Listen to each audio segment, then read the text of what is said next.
Well, hello there. I'm grateful that you could make it tonight. Please, pull up a seat. Welcome. I am so happy that we get to experience this present moment together. I'm wondering, how are you feeling tonight under this pear tree? May I be a humble host of this space? May I welcome one and all, regardless of background, identity, orientation, belief system, ethnicity, etc. May you feel at ease. May your heart feel restful. And may you know that you are deeply loved and cherished, and that all things are working in your favor right now. Things may feel challenging, and that is to transform some part of ourselves into a newer and brighter version. Now, I wish I could read what was happening on screen, so let me see if I can see that I am live on my own computer here, and then I can bring up the chat. I'm trying something new here. Let's refresh the page. Is Yam Shakta, that's me, live on TikTok. I hope not yet, no. Or am I? Oh, I am, okay, good.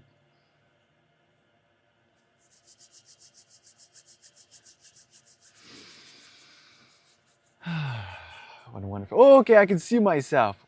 Wonderful, absolutely wonderful. I can see who's here. Hello, dear Anna. Hello, Carrot, thank you for asking. Right now, I am feeling wonderful. How are you feeling? Hello, Victoria. Hello, Crystal. Rhiannon, you are here for this setup. Oh, fantastic. All things going well thus far. Welcome, dear Tatwamasi. And I think I saw you send a gift. I wonder if I can see that gift here too. That would be wonderful, so I can thank you for that. So far I can see the comments. That's good. Hello, V Mrs. Lady. Hello, Ahau. Hello, Kels. Yes, I like to be at this table with you. I'm happy to catch you here too, dear Carrot. All right. I should probably log in. I think that would be helpful. So I'm going to go back to the main website here. Thank you for bearing with me. In the meantime, please make yourself at home. Be comfortable with me. Thank you for sending that heart me. I see you. I'm trying to figure out how I can see the gifts here as well. It was Calypso. Thank you for your heart me, Calypso. Oh, I can see them here too. All right, all good then. All good in the hood. And by hood, I mean under the pear tree. Thank you, Calypso.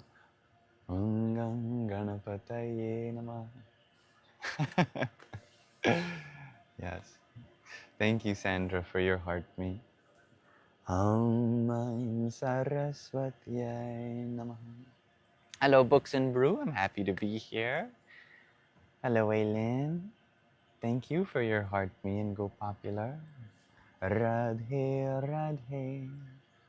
So what are you all up to in this moment? Thank you, dear Tatwamasi, for another heart me too. Om Namo Bhagavate Rudraya. What a splendid moment this is. Allow me to begin with a peace mantra, a Shanti prayer. This is from the Taittiriya Upanishad. It goes like this. Om Sahana Vavatu Sahanam Bhunaktu Sahaviryam Karavavahai Tejasvinavadhitamastu Ma Vidvishavahai. I feel like I forgot a word in that. Anyway. I could look it up. I have technology. In the meantime, thank you, dear MJ, for your rose.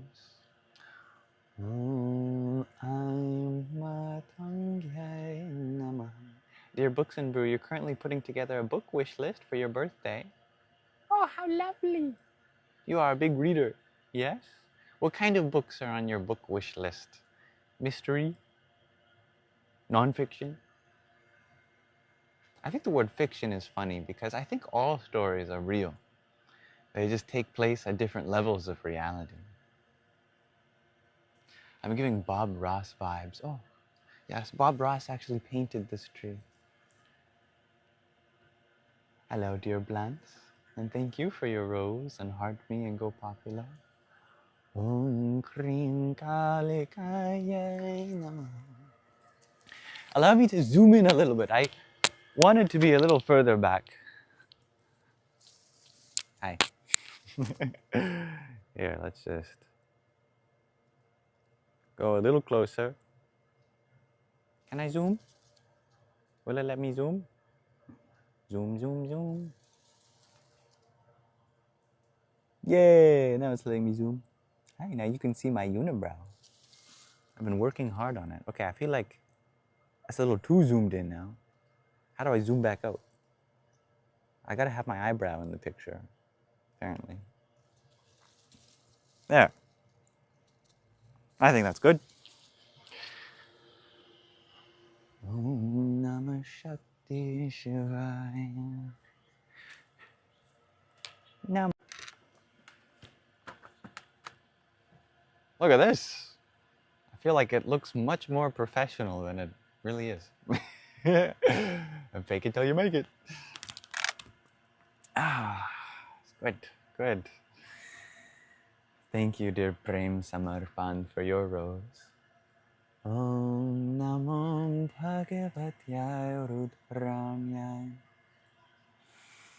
Dear puppy named Bunny, you share that you are studying Hinduism and Sanskrit. I love this. How are you studying it? If I may ask, is it through the wonderful magic of the interwebs? Are you learning ancient scriptures? I think it's such a blessing that we have the ability to learn so much about the world that was previously locked away. You had to actually travel the world physically. Now, all I have to do is tappy, tappy, tappy on this strange gray magical device, and I could be reading something that was only an oral tradition passed on by this specific lineage for thousands of years. What a strange world we find ourselves in today. Speaking of which, allow me to visit the Taittiriya Upanishad, specifically in its Shanti mantra. I do want to make sure I got that mantra correct for us today. Taittiriya Upanishad, Shanti mantra. I want to make sure I got all the words, you know? Because if I forget a word, I could be saying, I wish for us to quarrel. And I think there's a line that says, I wish for us not to quarrel. You know, I've got to be careful what I wish for. Om Sahana Vavatu. This is a different mantra. What is this?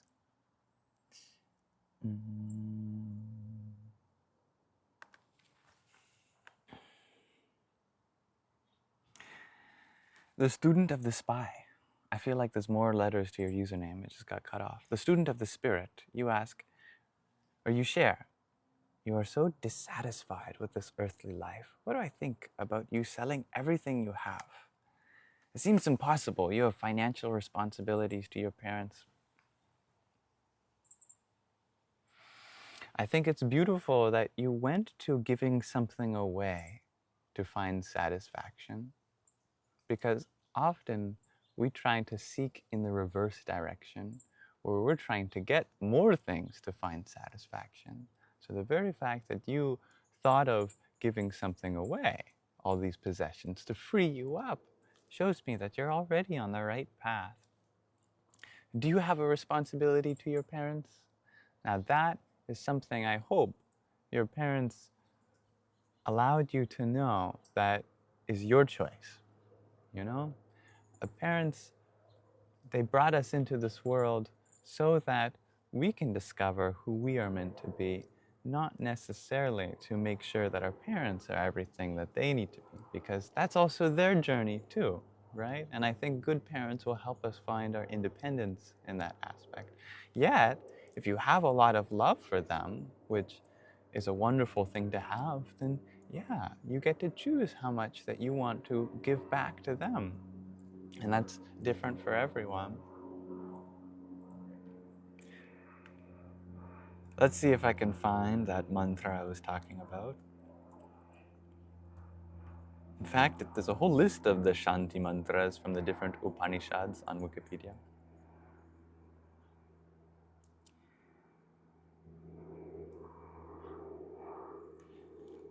Om Sahana Bhavatu Sahanao Bhunaktu Sahaviryam Karavavahai Tejasvinavadhitamastu Ma Vidvishavahai. Om Shanti Shanti Shanti. Gratefully I have affirmed, I have ensured that every word in that mantra was indeed chanted, so I have successfully intended. Om, may the divine protect us both together. May the divine nourish us both together. May we work conjointly with great energy. May our study be vigorous and effective. And may we not mutually dispute, or may we not hate any. Om, let there be peace in me. Let there be peace in my mind. Let there be peace in our environment. Let there be peace in the forces that act on me. From both the Taittiriya and also appears in the Katha Upanishad. Yes, you are learning Hinduism and Sanskrit through the interwebs. That is the way to do it in this age, dear puppy named Bunny, although, of course, the good old-fashioned method of taking a trip to Bharat, finding some Himalayan yogi or some hermitage guru, I'm sure that's quite appealing too anyway.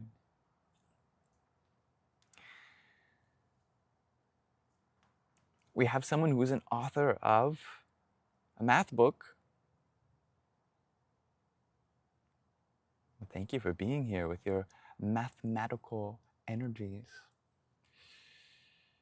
You have done every definition of calculus alone. You remade calculus from the ground up, or redefined it. We got ourselves a Newton or Leibniz here. Thank you for being here. I think mathematics, as many people know, is very, very dear to my heart and very special language through which we understand this universe.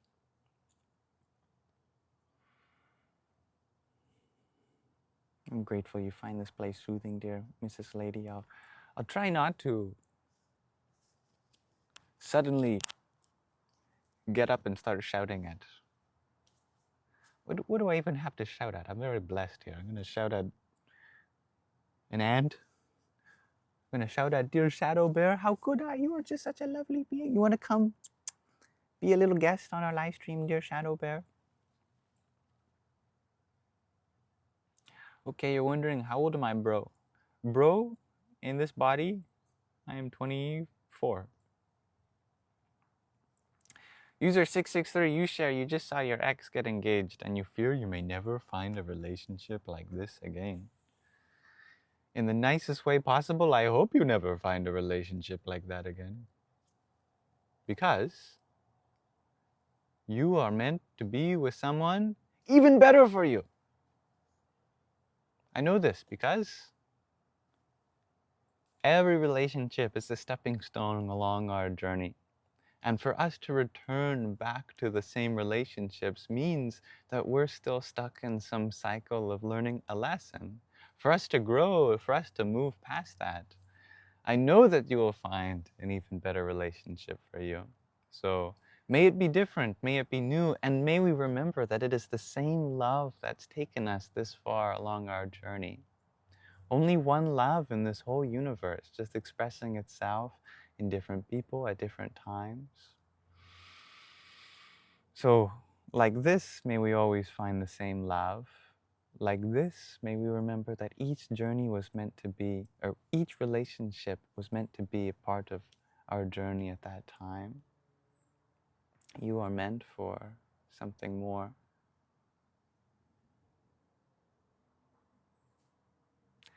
Alyssa, you share that my Wi-Fi reaches my computer outside, apparently. Yeah. Let's knock on wood. Luckily, I have wood right here.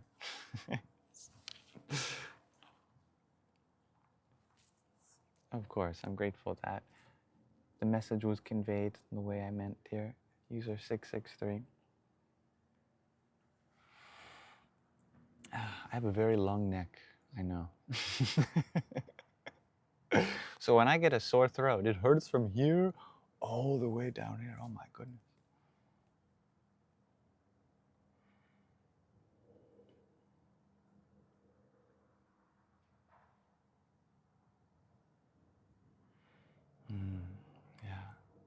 Our bodies may be older than younger than each other, yet how old is the soul? Can the soul have an age when it is that which experiences all things come to pass? Time itself is something that the soul experiences. So can time experience the soul?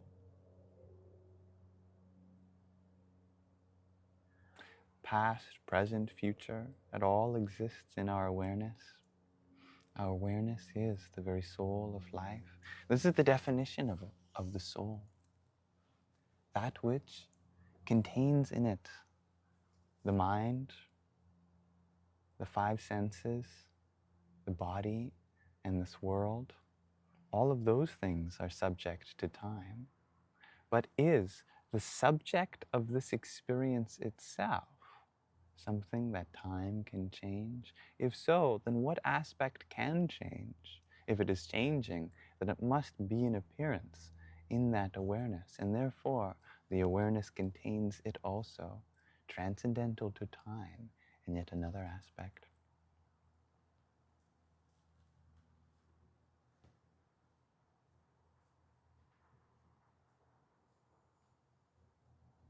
Dear MJ, you're wondering, do I ever do sessions with my partner, and have I done any interviews lately? If you're wondering if my lovely partner ever comes onto the live stream, sometimes she does. She's shy, just like me. We're both very introverted people. I just have this great, deep urge to be here anyway. And it's challenging to be an introvert and put yourself in front of so many people, because really, if I had it my way, I'd probably just go be a hobbit somewhere. Yet I feel very inspired from a higher level to do these things. And if you're wondering about one-on-one sessions, my partner is thinking about offering herself in that way also, because she's very much more of a one-on-one person than someone who puts themselves out here like this. So if she's comfortable with that, it's a very interesting idea. And it's been a few months since I did an interview, but I'd certainly be open to another one.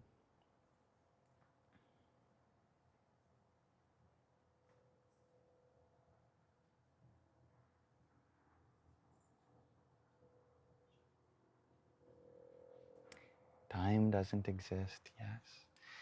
You know, in some way, time doesn't exist. In another way, it's one of the deepest aspects of our reality.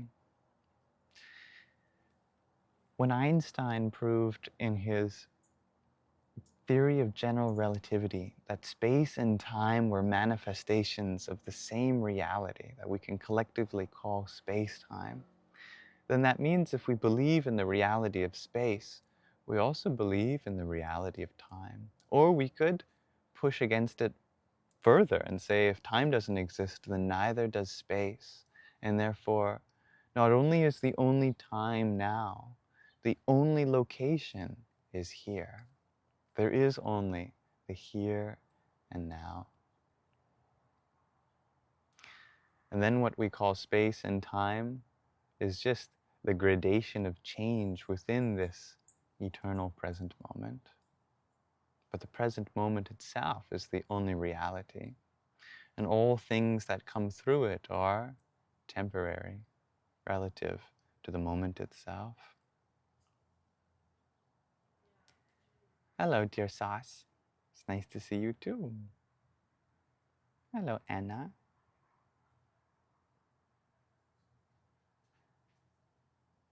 You think fairies did my top knot, dear Legend of Hippie. That's a sweet thing to say. I do feel surrounded by magical beings, such as yourself. You know, there's great energy stored at the crown of the head.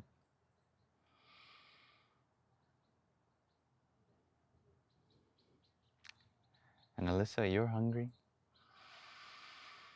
It's good to nourish the body, nourish the mind, nourish the soul. Nourishment is one way in which we practice serving the whole. Because We are nourishers at the highest level. We are here to channel energy into places to help that place grow. And the best place to start practicing is this body, this mind. See, our body, our minds, they're something that occur to us. Often we feel trapped or limited by them as though they are our only definition of what makes us us. Really, we are the very channeling of love itself. And it sounds very poetic, yet I mean that in a very epistemological way, that the source of truth in our reality is found in us being a source of love. Everything we've ever defined ourselves by has come from some form of love. And where does that love originate? It is the place in which all things originate. It is the very fountain through which this whole universe comes to be. And one of the first manifestations that it comes to be for us is this mind and this body. And we are mere caretakers for this mind, for this body. And then when this mind and this body are properly nourished by that flow of love we call ourselves, then it can continue in sequence to pour forth love on everything around us. And really, that's the only way to be happy. If we want to find happiness in this world, then we can only pour from a place of happiness that's already inside. Because nothing can truly enter the deepest areas of our heart other than what's already there, other than what we've been born into this world with. We can go forth chasing some attainment from the outside, but really the chasing begins from inside. The seeking starts from a place within us that needs to be recognized. As we venture forth in that way, so too we find our purpose by a reflection.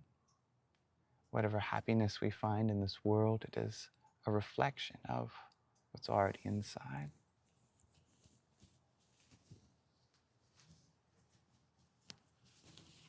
This is hippie lore 101. I like that. Thank you, dear Greggy the Jam Man, for your clovers and your Go Popular and Heart Me. No gift is ever expected, but truly appreciated.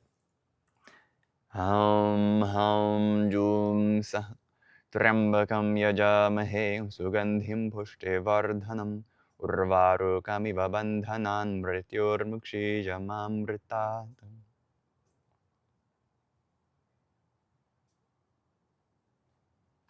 Yeah, I see that. My top knot is reminiscent of depictions of the Buddha.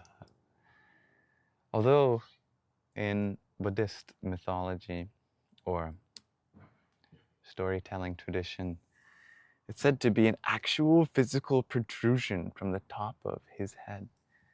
I'm very grateful to have all of my stuff, contained by my cranium. I prefer it that way. But we can put our hair up like this. That works too. Master Mix Promos, you share our real home is heaven. And where is heaven if not the place that we make from the inside out? As Jesus had said, the kingdom of heaven is within us.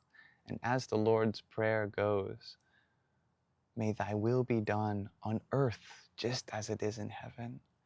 So if we take those two truths and we put them together, we find a third truth, that we are all here meant to channel the divine from within to make this place around us a heaven too. That is why Jesus was always talking about this heaven that was going to come, a kingdom on earth. Where is this kingdom going to come from, if not from the place that it already is inside us, right? And there we are already at home. Hari Om, dear tropical paradise. It's nice to see you as well. Hare Krishna. Xena, Gzime Narieta Zamb. I feel like I could have a few lessons on learning how to pronounce your name. Thank you for the heart me that you had sent. Om Namah Shivaya. Have I ever worn henna? Asks a puppy named Bunny. I think I have a couple of times. Some people have really practiced the art of henna, and that inspires me. I would love to wear henna from people who have really spent a lot of time making sure that each little arc and curve is so meticulously placed. Mother Nature is so meticulous in every blade of grass that erupts from her soil, in every molecule of air passing through this atmosphere. I feel this need to dress up for her, you know? It's not about looking good, it's about recognizing that Mother Nature loves to look good and we're an extension of her. We want to be good representatives of her beauty. You know, and your beloved and you are going on a date, and you'd be happy to wear sweatpants and a sweater and whatever. And she steps out of the room and she is just gorgeous from head to toe. You're like, okay, I understand. I have to make myself just as beautiful as you are.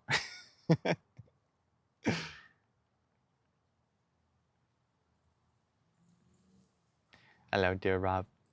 Nice to have you back. Much love, dear Terra Star. Namaste, dear Aaron. We got very zen vibes. I'm happy you like that analogy. Mother Nature, she's like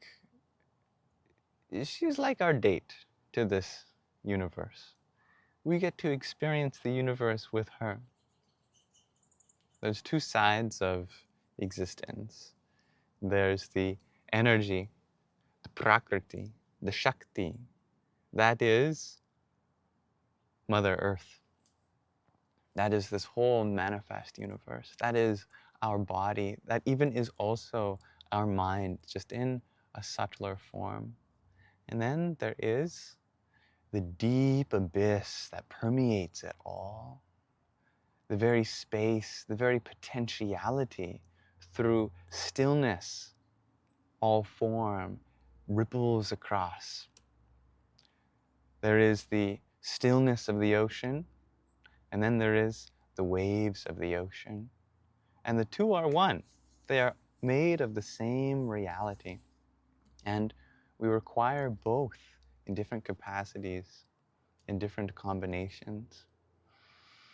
This world has both that deep stillness underneath everything, and also the very vibration on top of that deep stillness.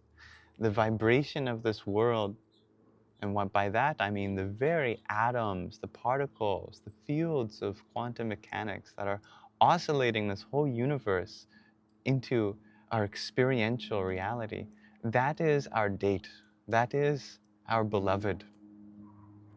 She gets to express herself through form, and the deepest layer of our being is the one that holds it all together. And we are her beloved. This is the divine partnership between the feminine and the masculine. And we all carry that.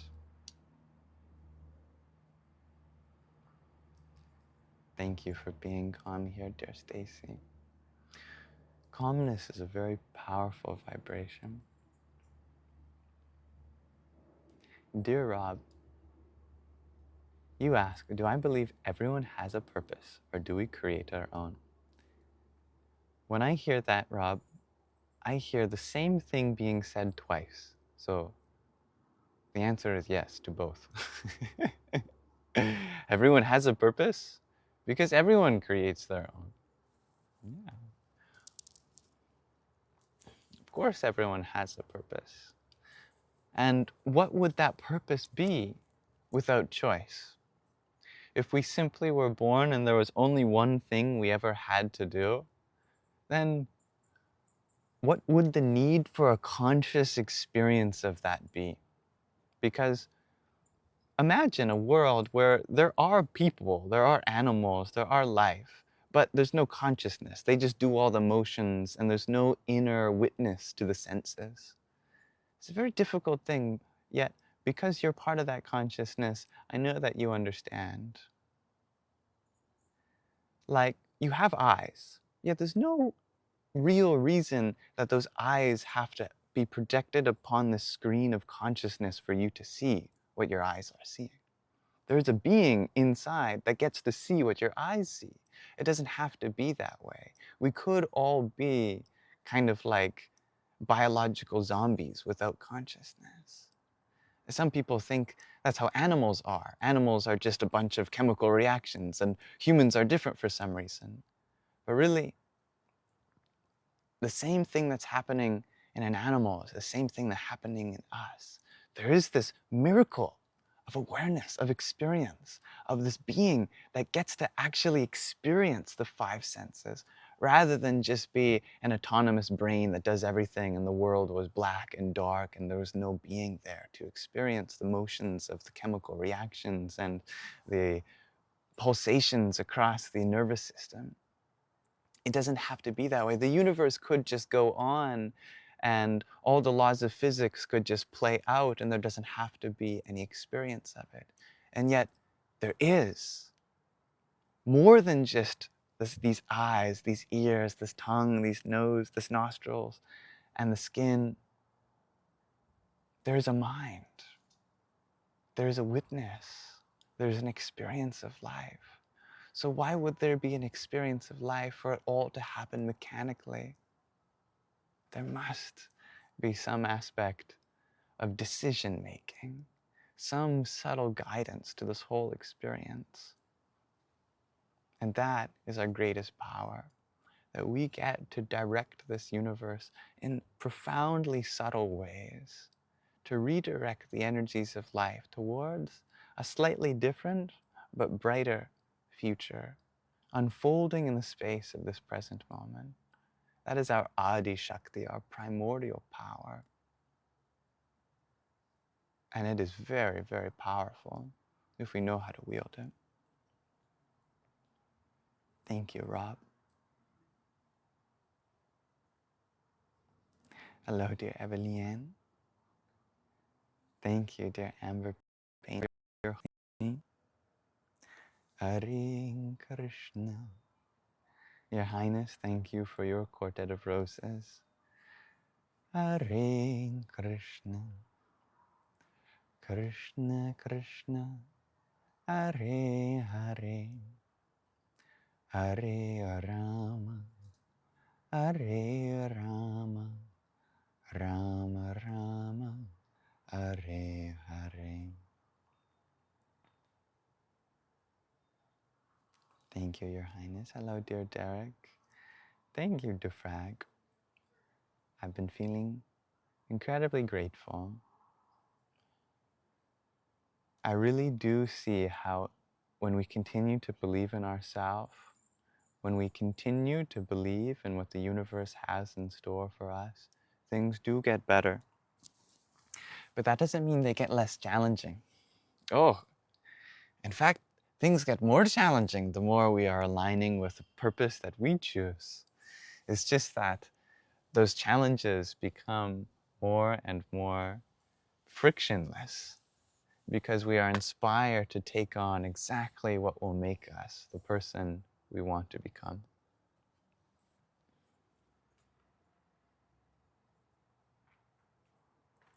Dear Matt, you thought you had a grasp on letting go of ego until traumatic experiences happened and it tried to protect you. Exactly. There's this movement of so-called spiritual awakening that we learn of in the West, which is technically known as Neo-Advaita. And it's the idea that in order to have a spiritual awakening, we have to let go of the ego. You'll find it lots in spiritual circles on the internet. In fact, this might be your first time hearing something different for many people listening. When we first get into a spiritual tradition, 9 times out of 10 in the West, we accidentally find ourselves into something called neo-Advaita, which is the idea that we have to transcend the world, the idea that we have to let go of the ego, or usually the terminology is even more intense, right? It's about completely dissolving any sense of personal self. It's about having detachment to the world. And actually, this is kind of something that is a misunderstanding of ancient traditional spiritual practices. When we read the spiritual scriptures from which these ideas claim to come from, they're actually very different. Actually, we're meant to have a body. We're meant to have a mind. In fact, we're even meant to have an ego. These things are part of Maya, which you might hear as a word translated to illusion, but it doesn't translate to that. It translates to magical existence. In fact, the word Maya is cognate with the Germanic word magic. This world is magic. And the real sense of that word magic, of a miraculous happening, we're not meant to leave it behind and detach ourselves and meditate ourselves into the void. If you try to do that, you'll just end up giving yourself some more things to heal from. It's a very traumatic experience to go through neo-Advaita. And essentially everyone that goes through neo-Advaita eventually, like myself, realizes that it's not healthy.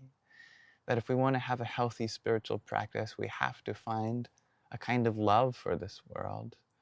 Rather than trying to leave it behind, we're actually here to leave the idea behind that we have anything to escape, including this world. We're meant to be caretakers of Mother Earth. We're meant to accept her for the way she is. Whoever thought that this world was suffering and therefore we needed to escape the world obviously forgot that that suffering has a purpose for us to attend to, that we're meant to be servants to her so we can take care of her and give love to the places that are experiencing suffering. And when we devote ourselves to that, then we find that peace, then we find that inner nirvana, the enlightenment of knowing that you're here for a purpose. The true self-realization of being a servant to the whole universe. That's very beautiful, very healing, very nourishing. Yeah, we need the body. We need the body because how else can I offer someone water? How else can I make someone food? How else can I hold them when they feel like they can't hold themselves together? How else can I create a garden? How else can I build a house for someone? We need the body because it's how we become an instrument of divine love. That is why God came in the form of Jesus. That is why God came in the form of Krishna. That is why, although in Buddhist tradition it's not called God, but the Dharmakaya, the spirit of wisdom, came in the form of the Buddha. And that is why the message itself was embodied through the Prophet Muhammad, peace and blessings be upon him. The world needs physical manifestation. That soul, that divine light, spirit of wisdom requires incarnation to experience itself. And fullness is found in the totality of acceptance of this moment in all she offers.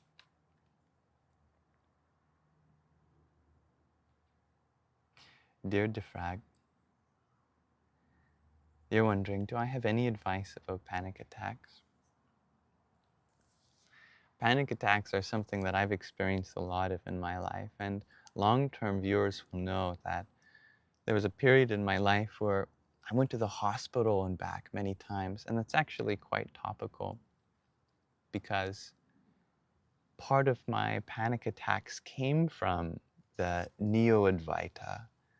I was really thinking about how my parents are not my parents, this body isn't my body, this mind isn't my mind, and that this world is an illusion, and I'm not supposed to find happiness in it. I'm supposed to just return to nothingness. And oh my goodness, trying to believe that was true sent my whole body into existential dread. Eventually, when I learned that I'm not here to run away from this world, I'm here to love this world, that panic went away, and the fullness of being set in, that I'm here to be a servant. I'm here to be a lover. I'm here to find a kind of romance with the flowers, with the trees, with the sky, with the earth beneath my feet. I was taking life way too seriously. I thought I had to figure out this whole reality before I could be myself. I thought I had to become detached from everything part of me. I thought that I had to climb the ladder of spiritual hierarchy and get to the top and look down at this world and forget it all behind. Oh, that was giving me a lot of panic. I went to the hospital for that, actually. We need to forgive ourselves for being wherever we are in life. Life is messy, and she's meant to be messy. Mother Nature, she's dirty.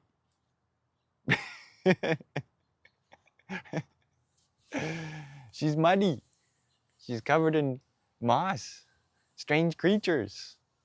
We're meant to have a weird experience of this world. It's supposed to feel different. If you feel different, if you feel like it's hard to belong and you're trying to figure everything out, that's okay. So is everything. And that's the great paradox of it. Peace comes when we stop trying to search for peace. When we remember that this world is this great infinite epiphany unto itself of eternally changing its mind. That's the nature of her. She always wants to be something different in every moment. And we have to work with that. We have to allow her to evolve. So we're here to evolve with her.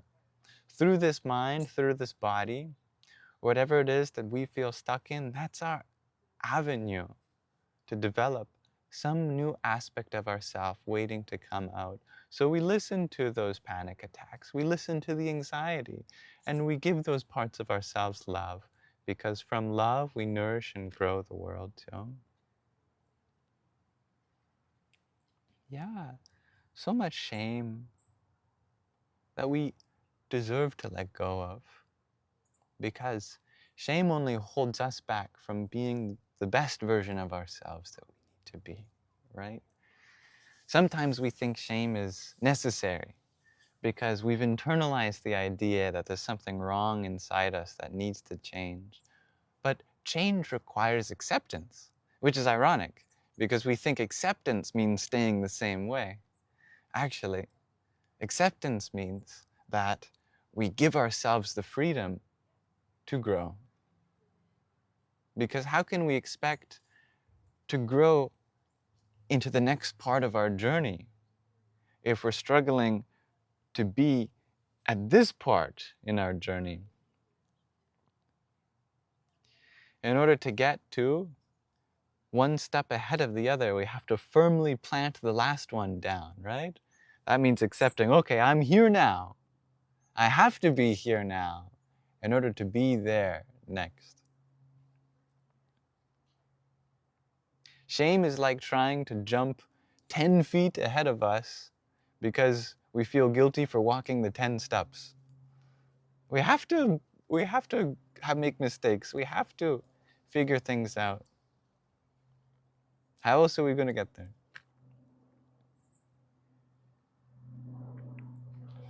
Aurora, you share, one time you asked if there's a book I'd recommend for spirituality, and I said, Good Night Moon. You actually wrote it down. That's a good one. Yeah. It's so true. Good Night Moon is a book, it's a children's book where we say good night to all the things in the room, and we say good night to the room, or the moon. Why is that a deep spiritual lesson? Because it reminds us, in order to rest into our deeper self, we have to first find gratitude for the things that are present with us. It's kind of like, you know, when you meet a shy girl and she's tucking her hair over her ear and she just kind of wants someone to say, you're enough, you're pretty, you're beautiful. Not that she needs it, because she's already enough, already pretty, already beautiful. But having heard it allows you to develop a connection with her, and it's that connection that she needs. It's like that, but for everything. For the tree, you're enough, you're beautiful, I love you. Not because the tree needs to hear that, but because the tree experiences bliss through the ecstasy of vulnerability of life that it is. Same with the moon.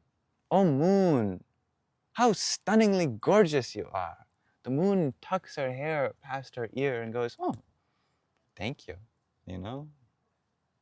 Here we are, so many beings trying to run away from this world, and this world is like that shy little girl that says, I don't know what I'm doing wrong, I didn't mean to hurt you. I just want to develop a deeper connection with you. There's a whole love story in Good Night Moon. That's a profound spiritual journey.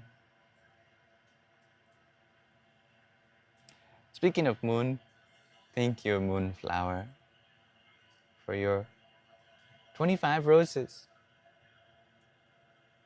And you are beautiful, and you are enough, and you are love. Ham ham jum sa Trambakam yajamahe sugandhim pushtevardhanam urvarukamiva bandhanan mrityor mukshijamamritat.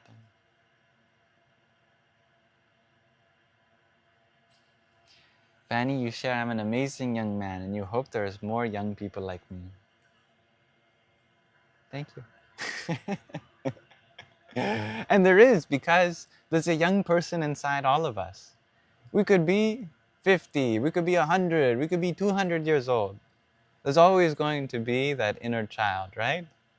And even if the world is full of old people, all those old people are filled with the spirit of their inner child, as vibrant as ever. It just might be covered. And through opening our hearts to examples of the uncovering of that youth, so too they open up their hearts as well. You know, you ever meet someone, they could be 90 years old, and they're just like a kid around you, because they are a kid, you know? We are only as old as we feel. We could be 16 years old and have had experienced a traumatic childhood, and we feel like we're already 40. And the reverse is true also. We could be 40 years old and we finally remember that the life that you offer to this world is more important than what you can receive from life, and all of that goes away and you become like a 16-year-old girl again. This is about the divine feminine releasing her true self, feeling free to be exactly as she's meant to. And how is she meant to be? In whatever way she chooses to be, because that's her autonomy. Hello, Everlon.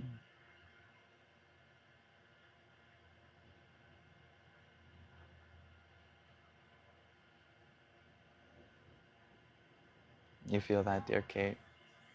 Oh, God. Dear Cheyenne, Thank you for the trio of roses you had sent. Om Bhurmubhuvasvaha Tatsaviturvarenyam Bhargo Devasya Dhimahi Deho Yona Prachodayata. Thank you everyone for joining me thus far underneath the pear tree. I'm grateful to be here with you. How are you feeling? Let's check in with ourselves. I can feel the part of me want to come out that just passionately monologues. Forgive me. I want to make sure I'm holding space for all of you. Just listening as much as I am sharing too. Kate, you share, you hope someday you'll be at my level of peace. You know, you already are, dear Kate.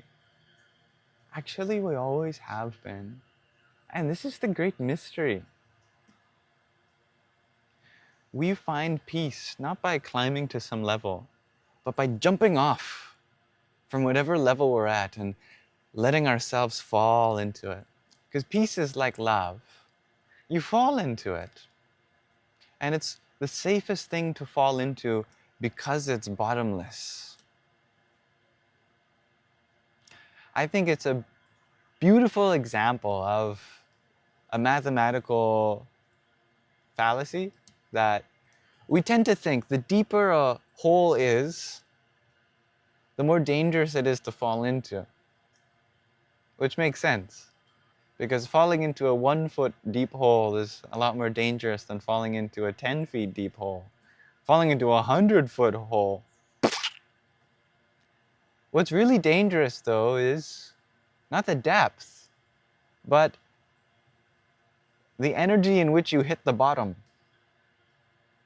But hey, if there's no bottom, then you just keep on increasing in your energy without ever having to worry about going. That's love. So if love feels scary, because it's like jumping into a really deep hole. And we've been trained to believe that the deeper a hole is, the more you have to worry. And so love feels like the thing you have to worry the most about to our nervous system, especially for those of us who've experienced falling into plenty deep holes and hitting what felt like the bottom. But love, like peace, something you can drop into at any time. It's just difficult to do so because we're so trained to do otherwise. We can feel peaceful even when we're in the middle of activity. Meditation doesn't have to mean like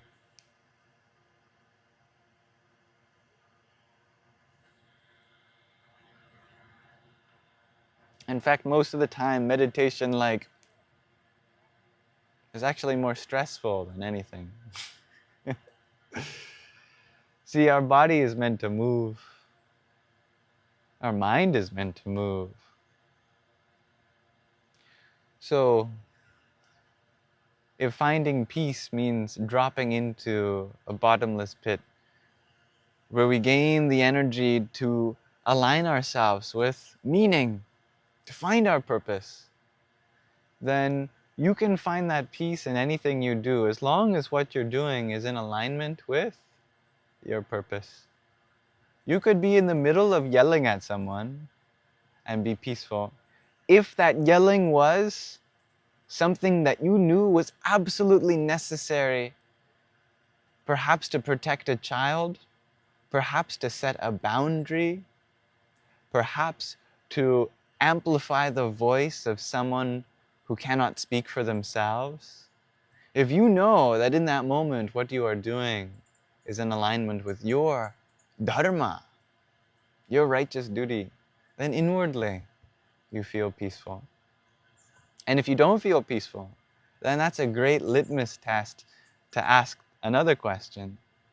What could you be doing instead that would make you feel at ease inside? Because feeling at ease inside is not mere relaxation at the end of a day when you're away from all your responsibilities. It means actually taking care of what you're truly responsible. Because then, as an extension of the life that you are, by taking care of what needs you, you feel inside that you're being taken care of. Because what you're attending to on the outside is just a reflection of the part of you that's on the inside, from which the care is coming. Hello, Donald. You are a fun surprise to have on my live stream. Nice to see you. I am happy. How are you?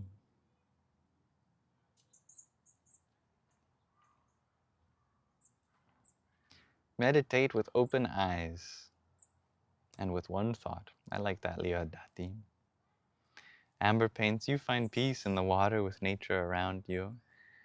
Right? And we are meant to have nature around us. We are nature. Greetings, dear Linda Lu. Maud, you ask, what steps does one take to find their purpose? And how do you know? That's an excellent question. See, we like to say that purpose is some great thing that we discover over the course of our life, and it is. Yet in this moment, it can be something really, really simple. What is it that you know needs to be done? That you already know? Rather than it being a question of how will I know, you already know.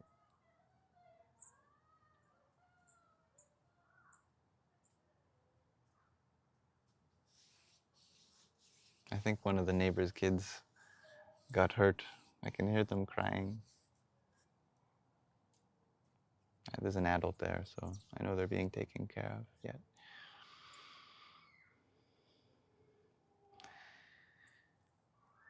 That's a good example, actually. Being receptive to what needs your help. If you're a parent and your child comes to you crying, you know that's your purpose right there to take care of them. Imagine that everything around us is like a child. What child looks up to us right now and says, hey, I need a little help being taken care of? Maybe it's a pile of clothes in your room. That could be the next big spiritual step on your journey, seriously. Because can you really expect to have a profound and transformative journey if you don't start with the basics like cleaning up the pile of clothes in the corner of your room? We could go to the Himalayas and meet whatever enlightened being we want. And when we come back and the pile of clothes is still in our room, we go, oh yeah, right. Probably should have took care of that first. Otherwise, we have all these unopened files in our mind. To create an orderly mind is not so more difficult than simply taking care of what's in our immediate surroundings, one thing at a time. Can we fall in love with the simple everyday tasks, right? Oh, I'm farther away now. What happened? I'm all the way over there now. I look so small. Hi. I'm tiny. I'll fix that in a second. Kate, you ask, how do you know if it's yours or your ego's dream? We were talking about this earlier, and I'll probably continue talking about this because it's something that many of us need to unlearn. And it's the ego is not your enemy. From whoever you heard that the ego was the enemy of the spiritual path, you heard that from someone who was still healing in their relationship to their ego. And we wish them well, right? That is not a judgment. That is something we send off with love. So much content online and spirituality is focused on denying the ego. This word has become a negative thing. Ego is a very beautiful light within you. It is your best friend. It is the angel. Actually, the dark night of the soul begins when we antagonize the ego. Ego is like the child in us. Ego is our inner child. Our inner child wants ice cream. Our inner child wants to stay up late. Our inner child wants to play video games. Our inner child wants to eat snacks.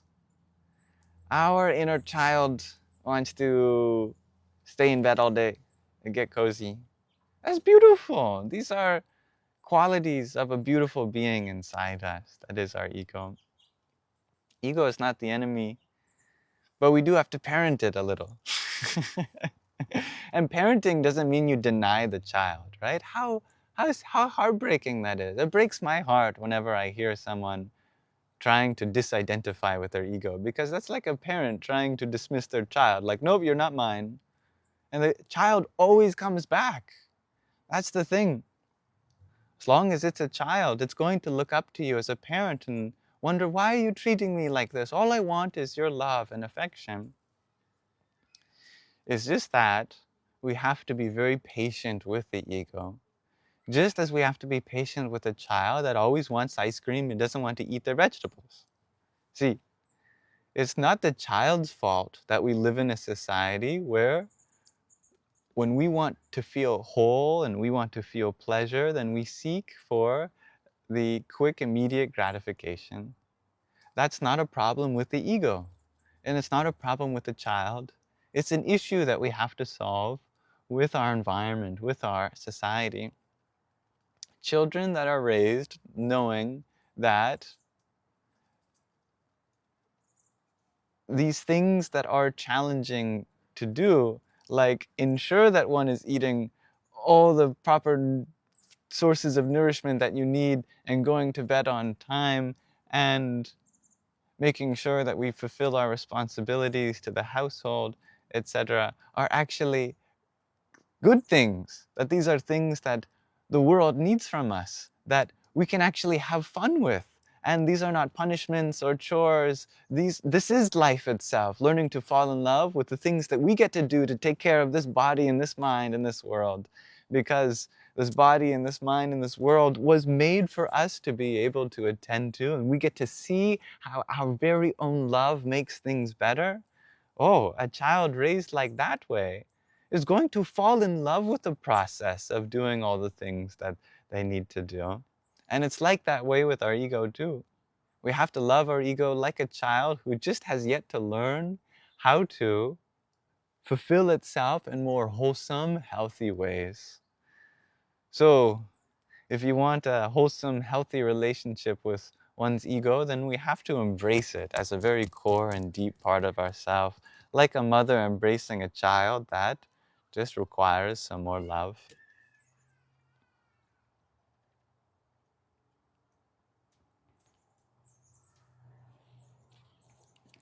Matt, you clarify. So, are there beings with good and loving egos and those with malicious egos? No, no, no. All egos are good and loving. It's just that love is sometimes very constrained to a small scope of life. And when we constrain it to a small scope of life, sometimes the people that deserve a greater scope of our love, they can end up absent of the love that they are inherently sensitive to, and that is what gets called as maliciousness or harm. I'll give you an example. Someone that hoards a lot of wealth is not someone that is evil. If they're trying to take money away from people and trying to spend it all on themselves, it's because they have a very shallow sense of love. Right now, that love is limited to taking care of a small part of themselves.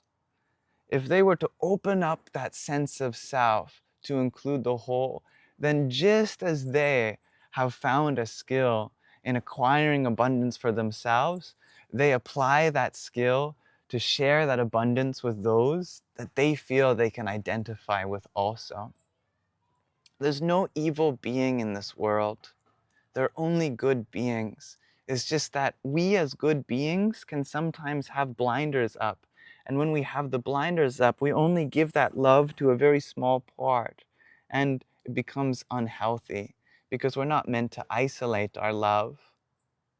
When we only love a very narrow dimension of our life, then of course, that narrowness is so limiting to us and the rest of the world that's sensitive to what we can give to.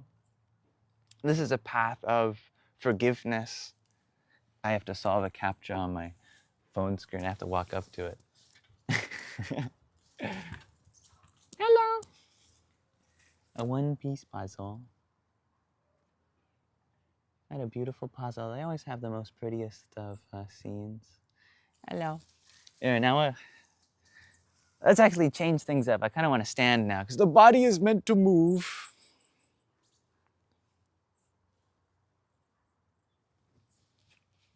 Now you can see more of the pear tree that I was under. Get my water bottle too.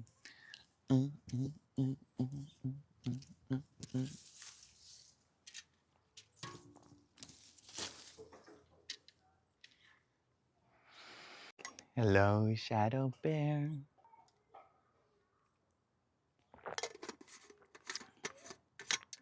My lovely kitty. Come say hi to the sungies. So, what do you have to teach us today, dear Shadow Bear?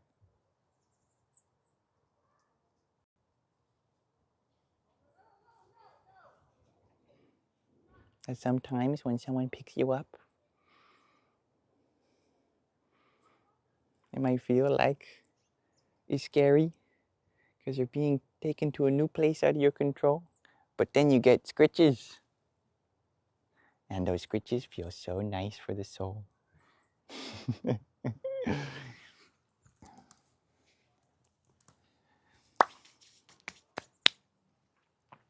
Thank you, Haley Queen, for your heart name. Om Shanti Shanti Shanti. I do hope to convey to Shadow somehow how many people love him across the world, over the internet.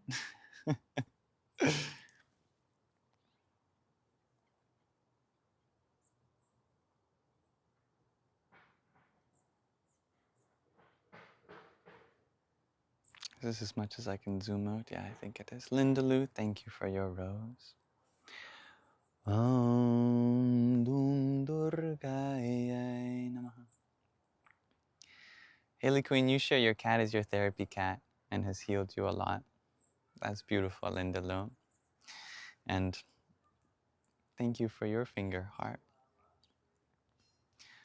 Amarjaraya Namaha. Salutations to the cat.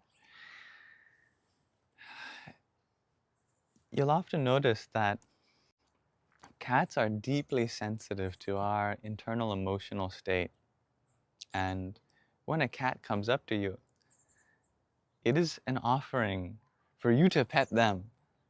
And you might think, oh my goodness, how big of an ego does this cat have to have? Speaking of egos, to think that, oh, it's a gift for me to give you access to love me.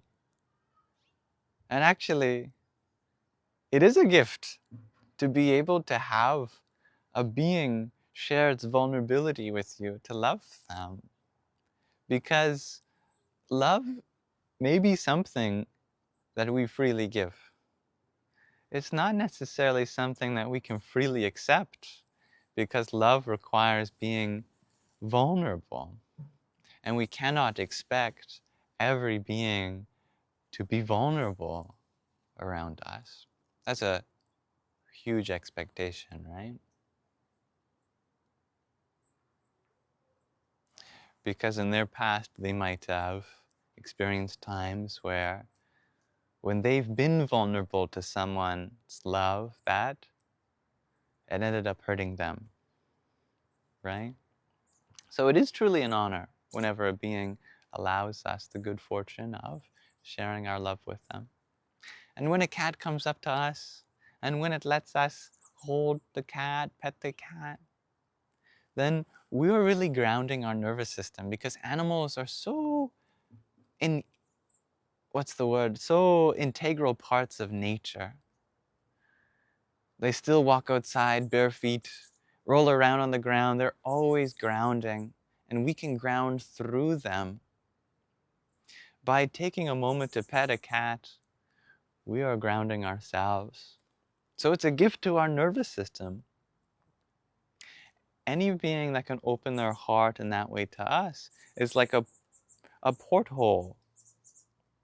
A porthole and also a portal to connect with deeper aspects of ourself that we need to connect with again. Every being is a doorway into the very same soul that's inside here. So sometimes when it feels like we're locked out from the outside of our very own temple, there's another temple that we can go through, and it's like this interdimensional hub that takes us back inward to the same place, because the same being in you is the same being in me, the same being in the cat. It's amazing. Petting the dog is a natural dopamine hit. Exactly, right? You know? Try being sad when there's just this slobbery angel that's just you know? Someone's gonna clip that. Oh yes, scratch me here. Oh yes. Here I am putting myself on the internet like this. Haley, when you ask, are cats spiritual beings? Of course they're spiritual beings. Yeah. In fact, all beings are spiritual. That's what another name for being is spirit. Spiritual being is kind of saying the same thing twice. Spiritual being is a being in spirit. Spirit being expressed in yet another way. The question is, are cats connected to their spiritual side? Of course, yes. Animals are very much so, and I think cats are self-aware of that too in another way. You know, here's a great example of how you know that a cat is a spiritually protective being. And hello to your Luna the cat, dear Kaukiji. Sorry, G to infinity. My beautiful love. Sahara Desert means desert. Spiritual being means spirit. Being. If anyone lives home alone and there's a strange noise somewhere in a different part of your house in the middle of the night that you're not used to, that might be alarming. You go, okay, what's in my house? The nervous system activates. There's this deep primal layer to all of us, because no matter how civilized we are, we're still a part of the primate family of mammals. The other night I was going to sleep. I had fallen asleep on the couch, and I was already in a pretty deep sleep, and I had my window open, and some creature was very quietly crawling through the bushes. This was quieter than other sounds that were already in my room, like the laundry machine running, or the heaters in the house passing through the vents. There's already sounds in my room, so it's not like it was a quiet space, perfectly quiet space. And the slight stepping on a branch and breaking it, my body immediately woke itself up and went, there's a creature nearby in the bushes. And I immediately recognized that I'm fine. I live in a house. There's not a tiger outside waiting to pounce on me. But I noted how interesting it was that we have this deep primal layer to our nervous system ready to wake ourselves up when there's danger. So we still have this sensitivity to our environment in such a way that if there is deviations in what we expect, deeper primal aspects rush to the surface and puts ourselves in a state of survival. But if a cat is nearby and you know that that sound came from, or maybe you don't even know, there's some strange sound somewhere in the house and you just know that you own a cat, then you're not as scared because it could be Mittens testing the theory of gravity and it still works. You hear some crazy smash in your house in the middle of the night, a whole bookcase comes down, you think, oh, okay, all good, it was my cat. But do you realize the depth of comfort to your nervous system that actually is? Because your survival mechanism is no longer being triggered.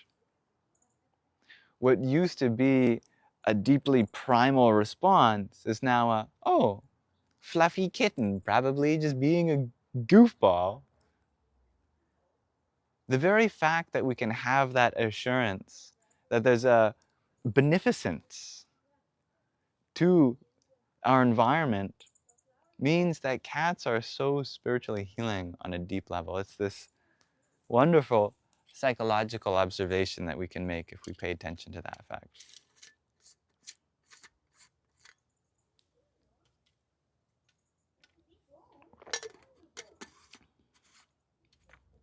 Thank you for your heart, me, dear Mandy Moth.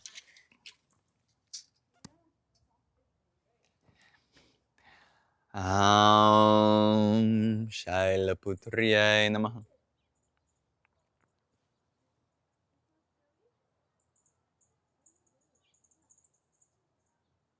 I like that analogy, Max. Like Han Solo trying to sneak up on a stormtrooper on the forest moon of Endor. Tatasto.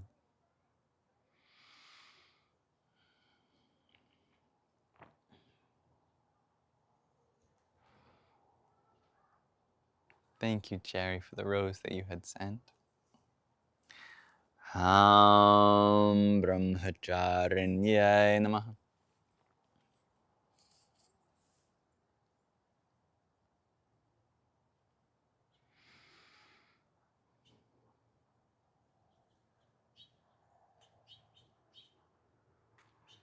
Om Namah Shivaya, dear Kalki-ji. Kate, you're wondering if I'm a Libra. I like what my partner said, depends on which astrological chart you follow. It's true. Maybe this is a good opportunity to explore that. If you're a Libra by Western astrology, it means you're actually probably a Virgo by sidereal astrology. What I mean by that is, I was actually a Libra, so it's funny you mentioned that. By tropical astrology, it's by the time of year. I forget exactly where the boundaries are, but if you're born from this time of the year to this time of the year, it's one star sign, and then after that, it's the next one, and then after that. And they're named after the constellations. And if you do any astronomy, it ends up being really funny, because the time of the year that is your sun sign, the sun's actually in a different constellation. That's because the time that we named, like I'm talking about the time in our history, the era in which we finalized the names for the constellations for the different parts of the year was so long ago that the constellations are in a different place in the sky now compared to where they were hundreds and thousands of years ago. So even though I was born on the 1st of October 2001, and whoa, wow, thank you, man. The blessing to receive such a generous gift. Oh, galaxy. Om Gam Aum Aim Hrim Shrim Hum Bhat Krim Namo Bhagavate Dushto Chishta Chantarani Shri Matange Ishvari Sarva Janava Shankari Swaha. No gift ever expected, but deeply appreciated, my friend. The universe is within us. Indeed, my friend. And oh, I love the universe and all of its many things. As I was saying, the stars in the sky, part of this wonderful universe I love. The sun was in a different part of the sky than Libra, which is funny because in Western astrology, Libra is my sun sign. And if we took a telescope and looked at which constellation the sun was actually in at the time that I was born, you'd see that the sun was actually in the middle of Virgo on October 1st, which should be Libra. And it's true for all the constellations that they've all drifted. And that's because the sidereal year is different from the tropical year. And when we have a year-based calendar, generally we want the calendar to reflect the seasons on Earth rather than the exact position of the stars in the sky. That's why in our Gregorian calendar, the solstices and equinoxes all happen at the same part of the year because we're trying to time our year according to the transitions between the seasons. Interestingly, however, the duration that is the tropical year from the going through the 4 seasons and the duration that is the sidereal year of the whole of the celestial sphere coming back to the same spot it was in the sky is slightly different.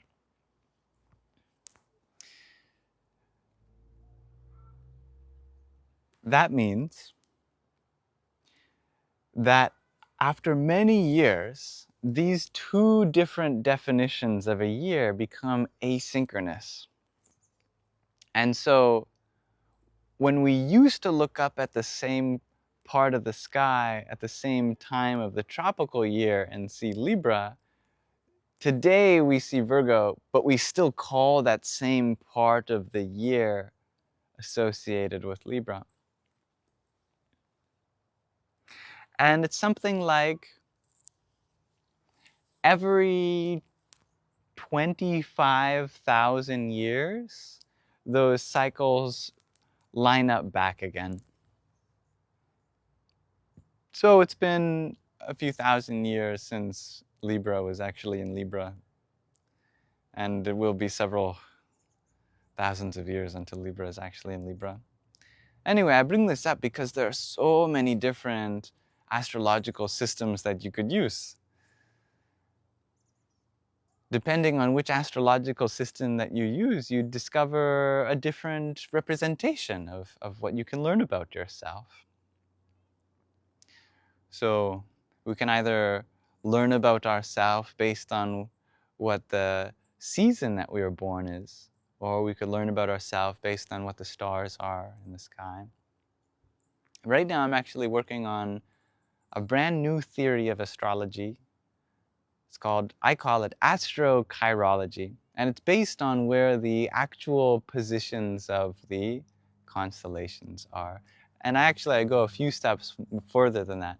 Just based on that, it would be sidereal astrology.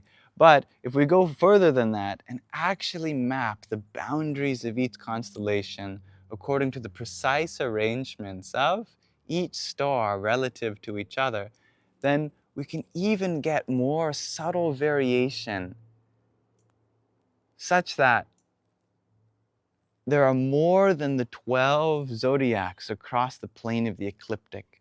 If we really carefully see how each constellation is differently shaped and how the path of the orbits of the sun, the moon differ every year, then at the same time, 1 year from now, you could have a totally different constellation behind the moon or the sun. It could be a totally new zodiac from the ones we're usually familiar with in Western astrology. For example, I calculated that Lady Gaga, her sun was not in any of the 12 constellations. Her sun was actually in Pegasus. Some people can be born with the sun sign Pegasus and never know it because we're so used to this equal 12 division of the zodiacs. But yeah, if you took out a telescope the year Lady Gaga was born, you'd see that her sun, the sun was in front of the constellation of Pegasus, and that's pretty cool. I know, for example, for myself, when I was born on October 1st, 2001, the moon was actually in a constellation known as Cetus, which is the whale. And I think it's so interesting to know that our star sign and all of our star signs can vary depending on exactly how we look at the universe. And then we can draw a different meaning from there. Anyway, so thank you for listening to me ramble about astrochirology. One day I'd like to do astrochirological readings for you all. I think that'd be interesting to know where you all place.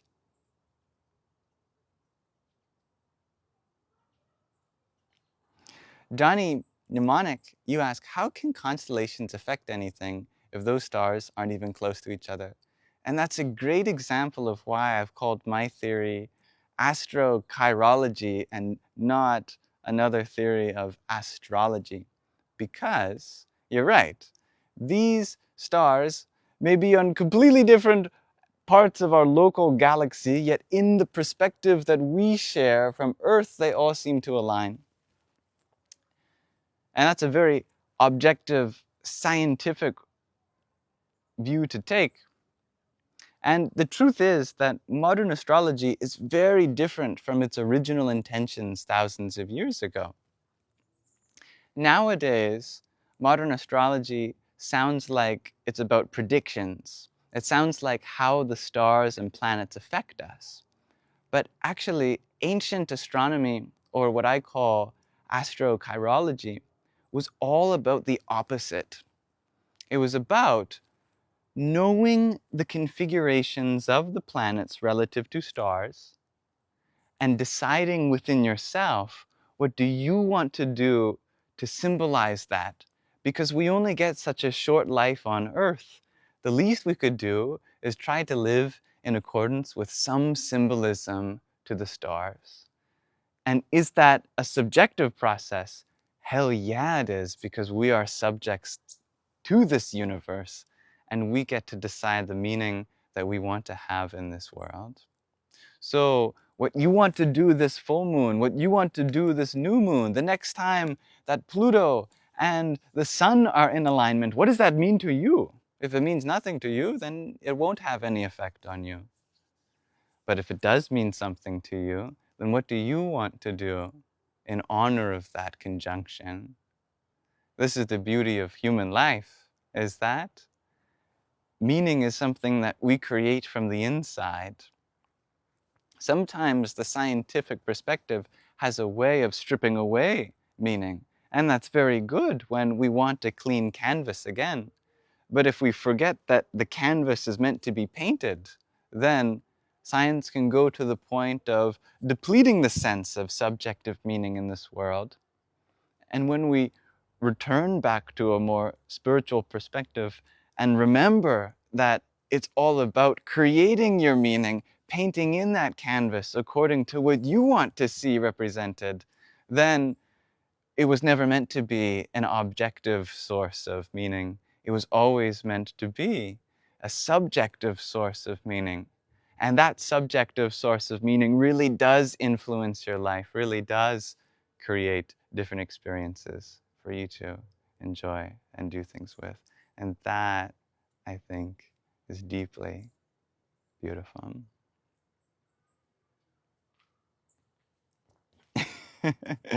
You're welcome, dear Johnny. Thank you for such a beautiful question, and thank you for your rose.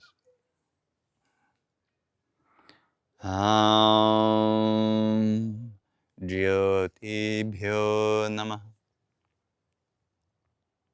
The trio of roses. Andy, you are smiling? That makes two of us. You are the director of your life.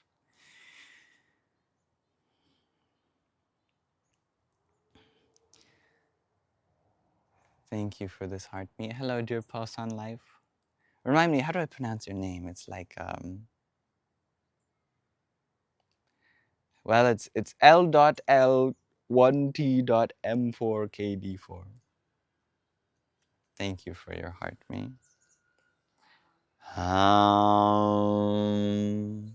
Chandraghantaya Namaha.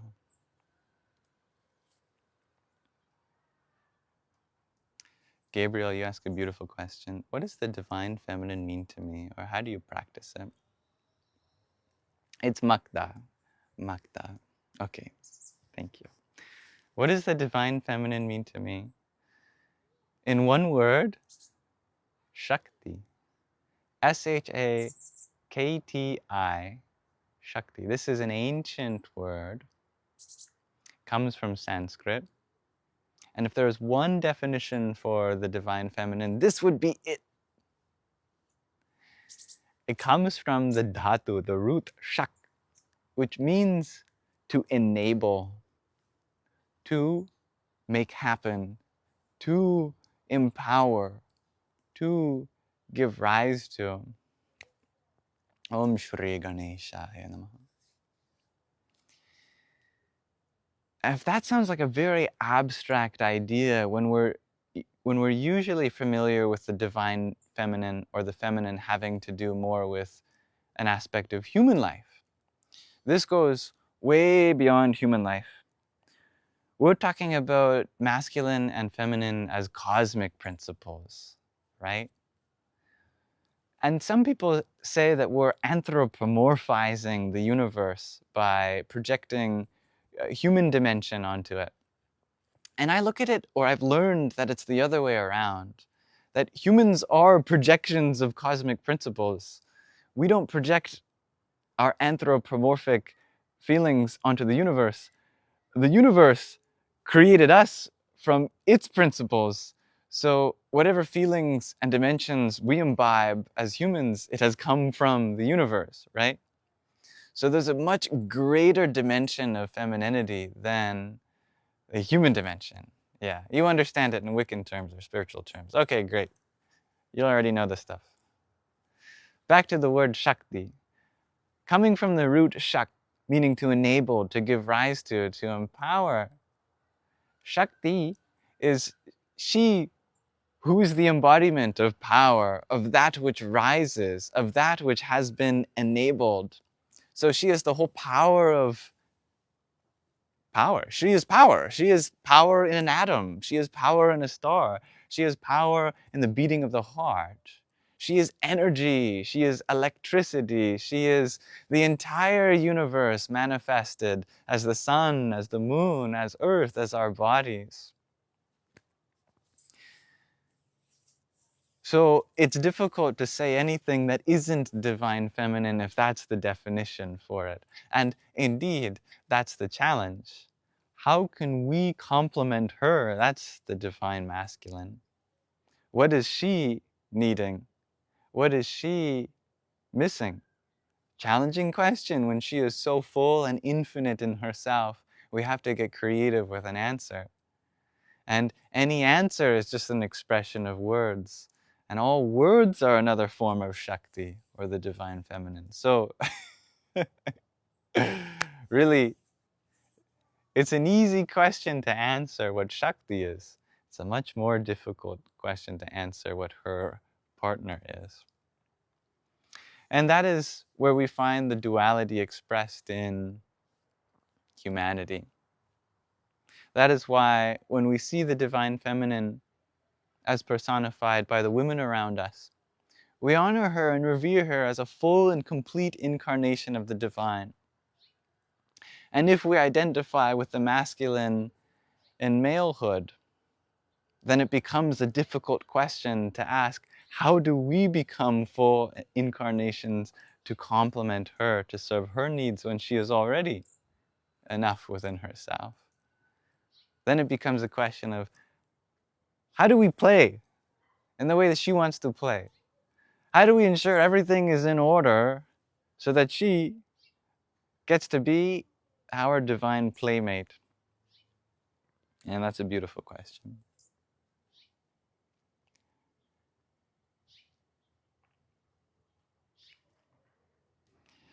Hello, someone with the username star emoji G. Tatvamasi, you ask, have I heard of the devotee of Mayama? His facial structure changed and starting to look like her, a Tamil man looking like a northeastern woman. That's beautiful. I do know that in a relationship, often we tend to look like our beloved. If we find so much love reflected in them, I think it makes sense that we are molded by our experience of them. They make such a deep impression on our very life energies.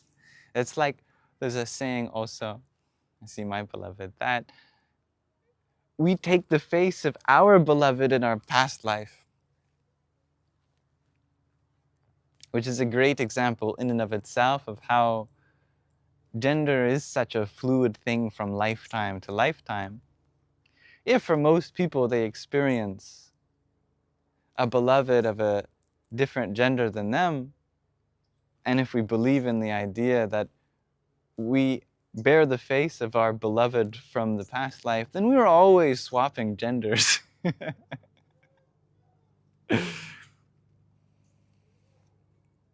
Unless you're like a, what is it called when it's like a gold star lesbian, someone who's only ever been a woman with another woman?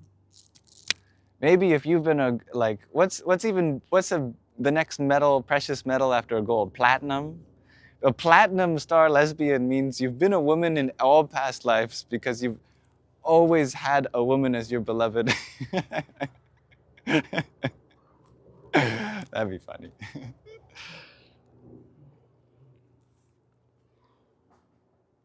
Gabriel, you ask, what books do I recommend for people who are new to Hindu and Buddhism? You follow Thich Nhat Hanh. Yeah, I love Thich Nhat Hanh. What a great teacher. I'd love to learn how to pronounce his name better too. This is a challenging question for me to answer because I'm someone who tends to learn more so from audio-visual formats, like movies, like videos. So the amount of books I've read is actually very small. And although there's a vast assortment of Hindu and Buddhist literature, so much of the way that one comes to learn Eastern perspectives on spiritual traditions is through methods that take you beyond the page of the book. So we're so used to learning things by reading because knowledge was greatly invested upon pen onto paper in the West. In the East, knowledge is very much so a living experience of oral tradition, of storytelling. So I'd continue in the same way that you've probably watched or listened to Thich Nhat Hanh. Continue to find teachers that share their experience like that, or stories of great figures. Like there's a wonderful movie called Thus Have I Heard. It's a 5-hour animated movie on the entire life of the Buddha. And that's a real treasure trove to explore in and of itself. I'd practice cultivating your feed on social media to show you more of those types of beings and continue to learn like that. And if you do feel called to pick up a text, one of the best things you can do is find a really good translation to a spiritual text, or learn the native language in which it's written and try to read it yourself, like Pali for a lot of Buddhist texts or Sanskrit for a lot of Sanskrit texts. That will really take you a long way. What's the name of that movie again? It's Thus Have I Heard. Thus, thus have I heard. You're welcome, Gabriel. I wish you success. I know you will be successful.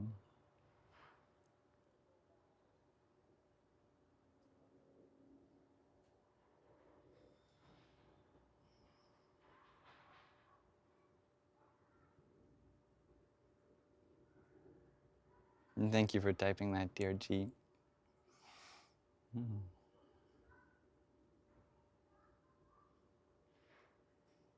I love what Joseph said. I'm an average guy with no kids. People with no kids, they have to be the kid that they would have had otherwise. Because either we express our inner child, or an actual child comes to express our inner child. Either way, there's got to be some influence of the inner child in our life.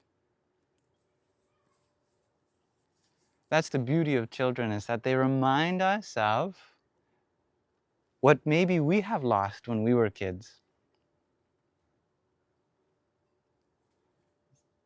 Kids, as I've learned from my parents, being a kid, we are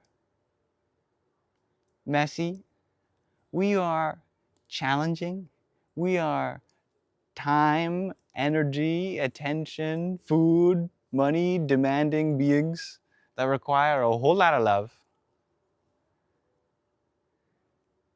And having really wonderful parents like my mom, my father, who loved me very deeply, they instilled on me that to be able to connect with a child means to be able to have fun again. If we can accept all the challenges that come with parenthood, then there's a whole lot of love and light also. So much more, in fact, than any challenge that could ever make you think otherwise. To be able to give your heart to a being that is an expression of one of the deepest aspects of our soul on the outside. To have our heart of hearts in its own form, especially as a mother. You grow this being inside you. You feel the heartbeat inside you. This is a living part of your flesh. Come out into this world, look back at you with their own eyes. Such a miracle. That opens the mind. That opens the heart.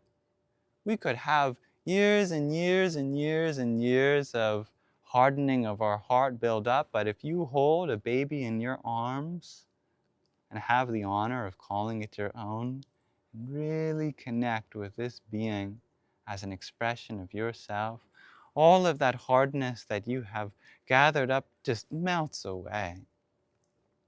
Does this mean that you'll be a perfect parent, seeing the light again? It's very vulnerable. It's very scary. One wonders very deeply if you'll be able at all to take care of this creature, but you have to try, right? And what I've learned from mothers, what I've learned from parents, that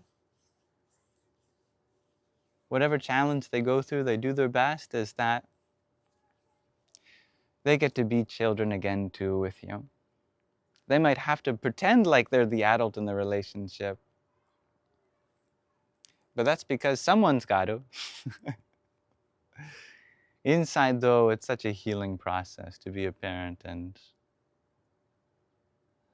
I really look up to parents,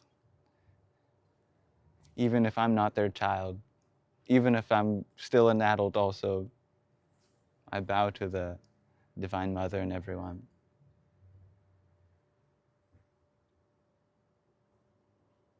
Thank you, Susan, for the 27 roses that you sent. Kushmandaya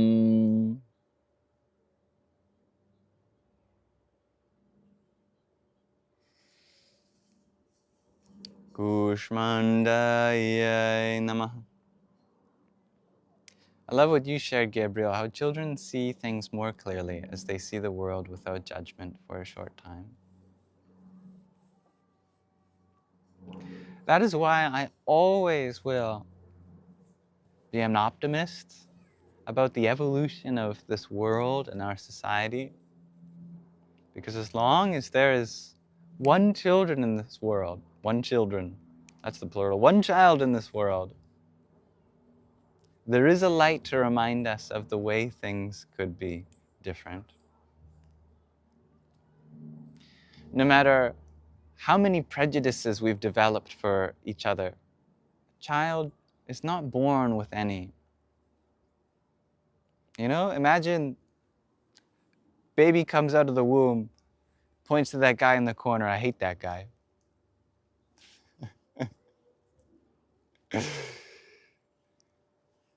No, baby, happy with everyone, just a little overwhelmed with experiencing five senses all of a sudden. Got no hate, no shade on anyone.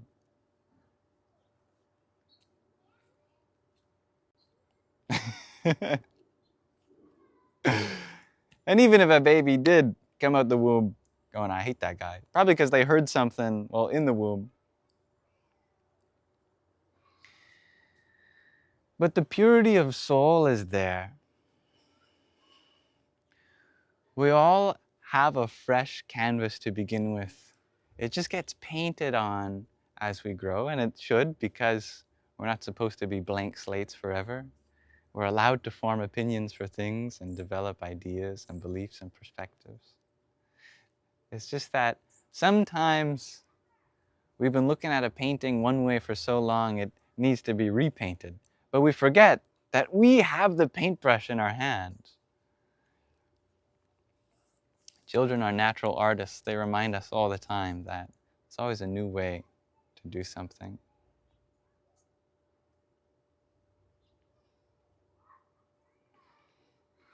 Thank you, Millie, for the rose that you sent.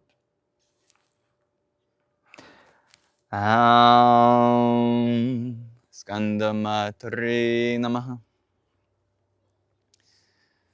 I wanted to end this live stream with rather something unusual from what we normally do. Well, it's not that different, really. It's a form of body meditation. It's a form of something called asana.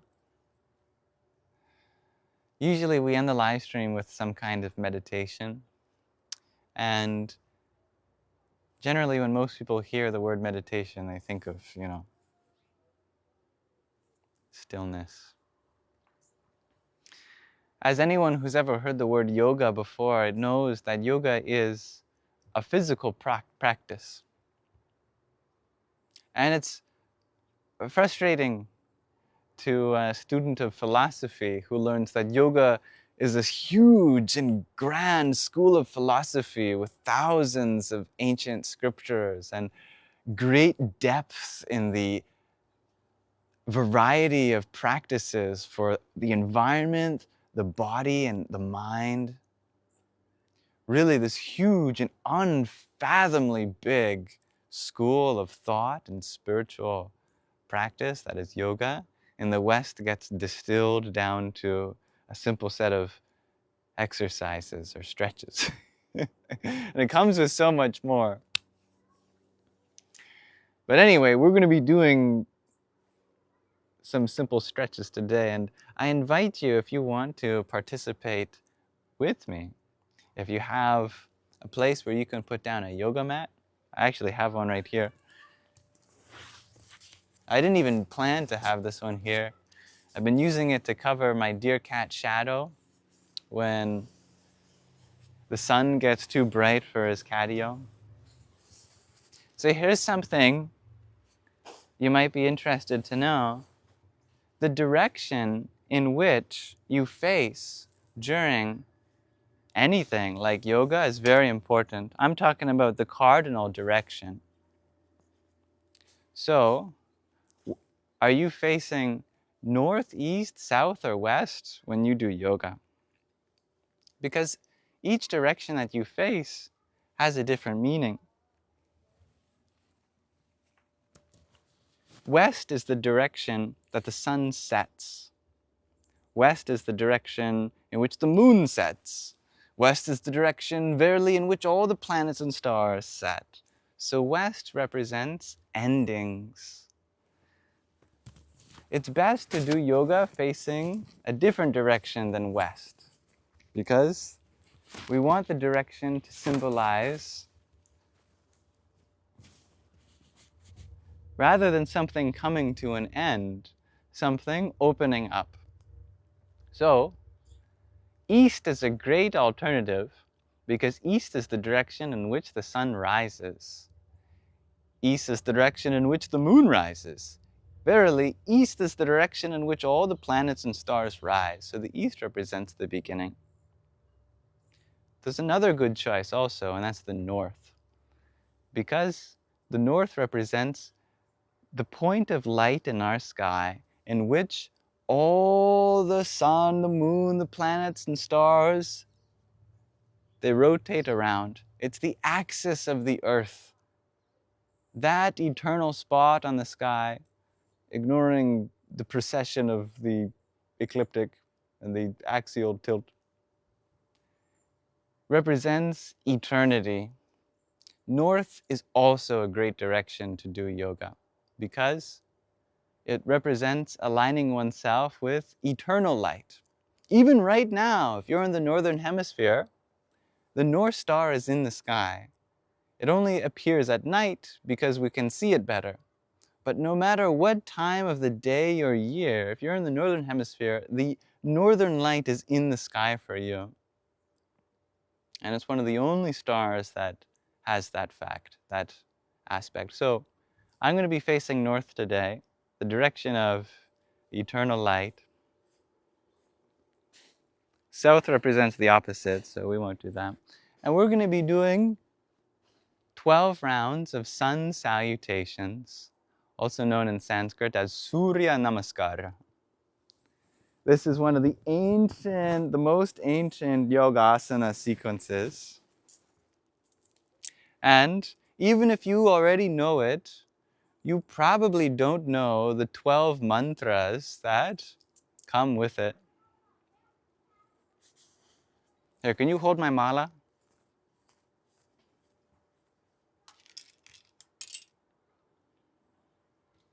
Thank you.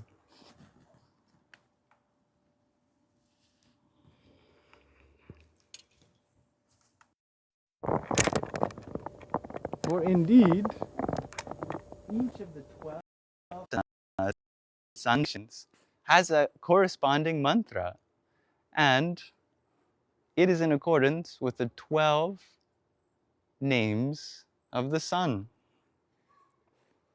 So we start at the top of our mat, and our feet are shoulder width apart, and this is called Pramanasana, where we bring our arms up to pranama, or salutations. Can you see me? Good. And we chant Am Mitraya Namaha. This means to the friend, because the sun is our friend. We love the sun, source of energy. Then we tilt back and we chant Om Ravaye Namaha. That's to Ravi, very ancient name of the sun. Now, this is where I'm learning to be more flexible, because I have hamstrings that for my whole life has been quite short. Ideally, we touch the ground like this, and we chant Om Suryaya Namaha. That means to the great bright disk in the sky. This is the third asana. We bring our right foot back, and again, tight hamstrings, but we look up and we chant Bhanave Namaha. And I'll give you an extra one. If you're doing Chandra Namaskara for the moon, there's an extra 14th, well, an extra 13th and 14th in this position, where we go up like this, and there's a whole sequence of mantras for the moon as well. But anyway, that's for another time. Next, we go into Parvatasana, and we chant Khagaya Namaha. Now, Ashtanga Pranayama, not Pranayama, Ashtanga Pranama. This is Om Ushni Namaha. Or sorry, it's Ashtanga Namaskara. Salutations of 8 points on the ground. And we bring ourselves up into Bhujangasana. And we chant Om Hiranyagarbhaya Namaha. Salutations to the great golden egg that is the sun. Now, if we were doing this in the morning, then it would be an excellent time to face east when the sun is still rising. Otherwise, if the sun is still in the sky or if it's setting, a better direction is north. We go back into Parvatasana. This is Amarichaye Namaha. And now we're just doing all the sequences in reverse. So the mantra sequences continue. Adityaya Namaha. That means to the sun who is itself a son, that is a child of Aditi, to the mother goddess.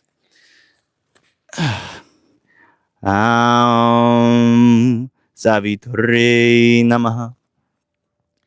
And all the way back up.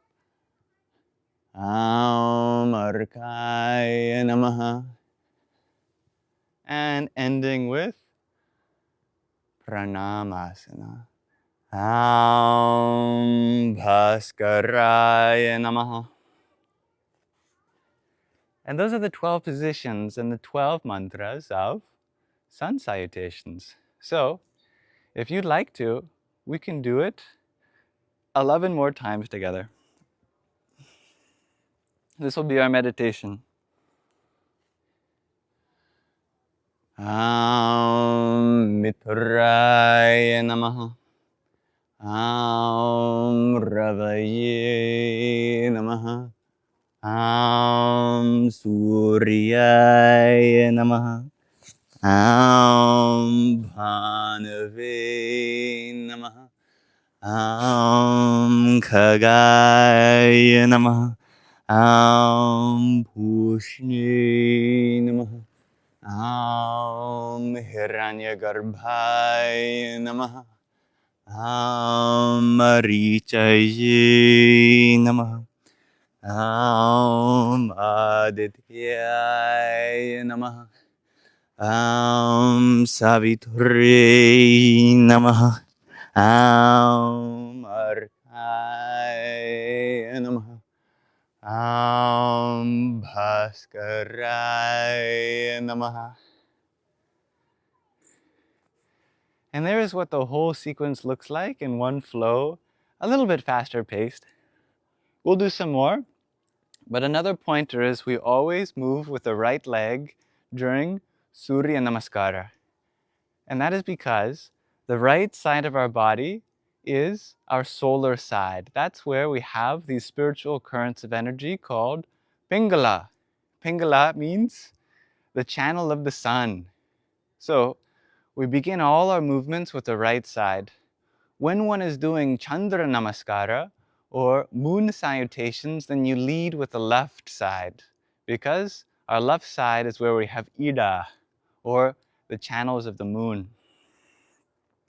And again, as I said, the reason there are 12 positions is due to the 12 solar months, and therefore the 12 names of the sun. You might find different variations of these 12 sequences, but this is the most ancient of them. There are different variations that Some of them don't end with pramanasana, because you'll notice that at the beginning and end, we do pramanasana. Some people skip that ending one and they merge it into the beginning with the next round, so they're only doing 11.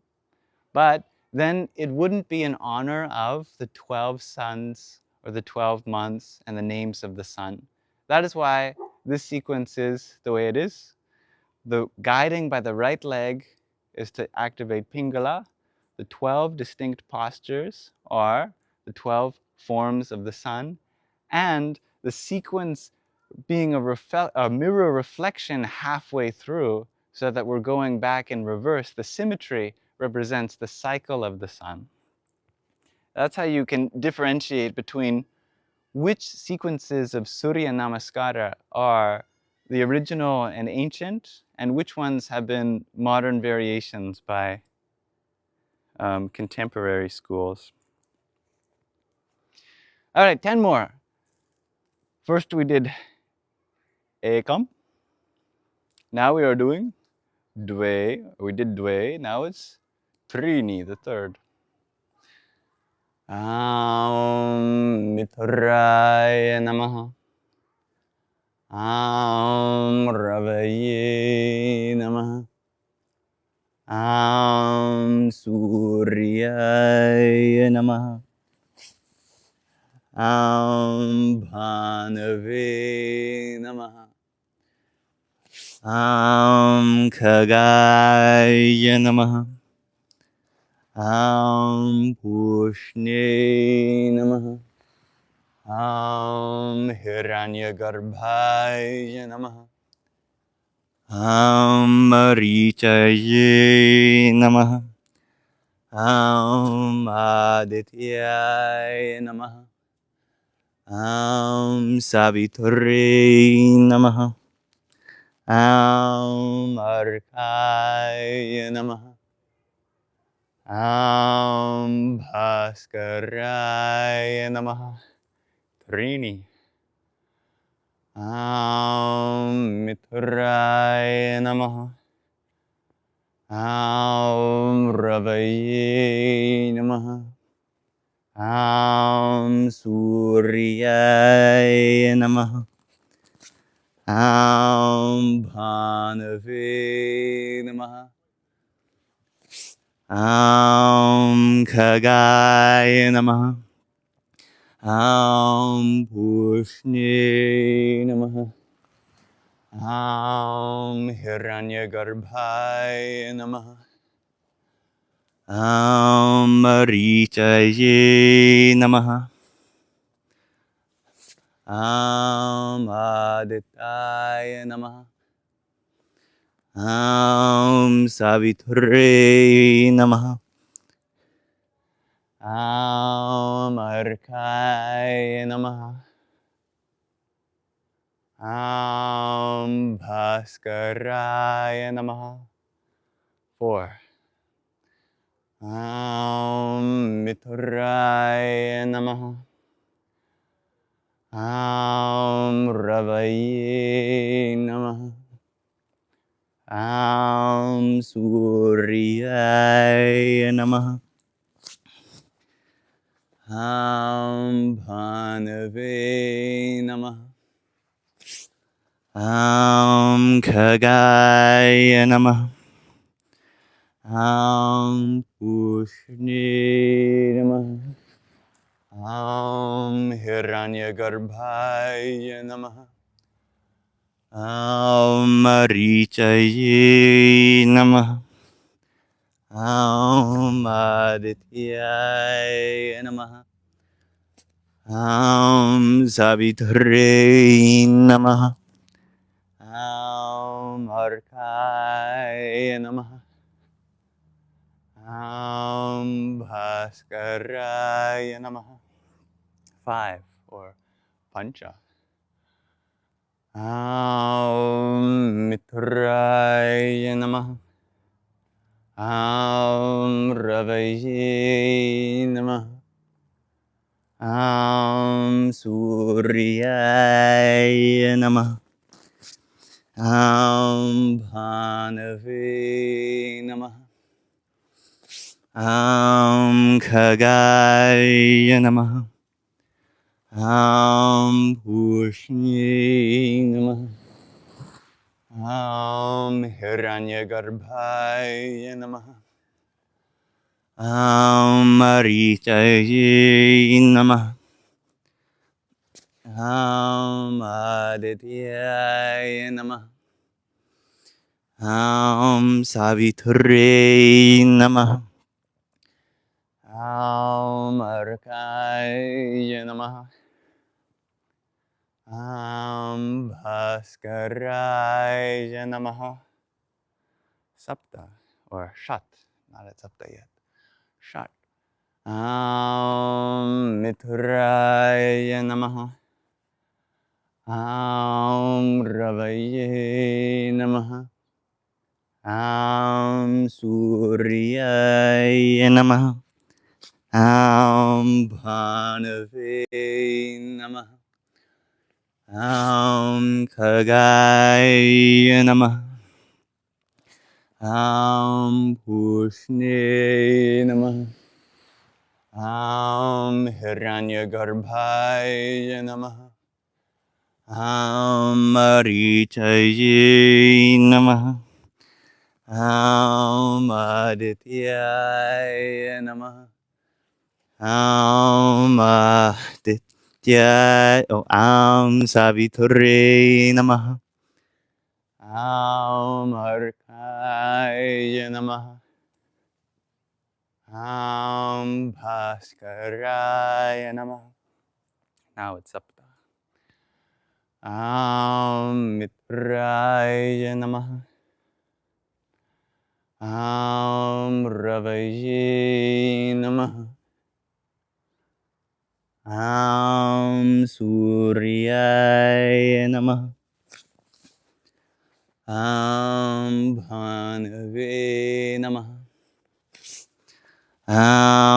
Khagaya Namaha.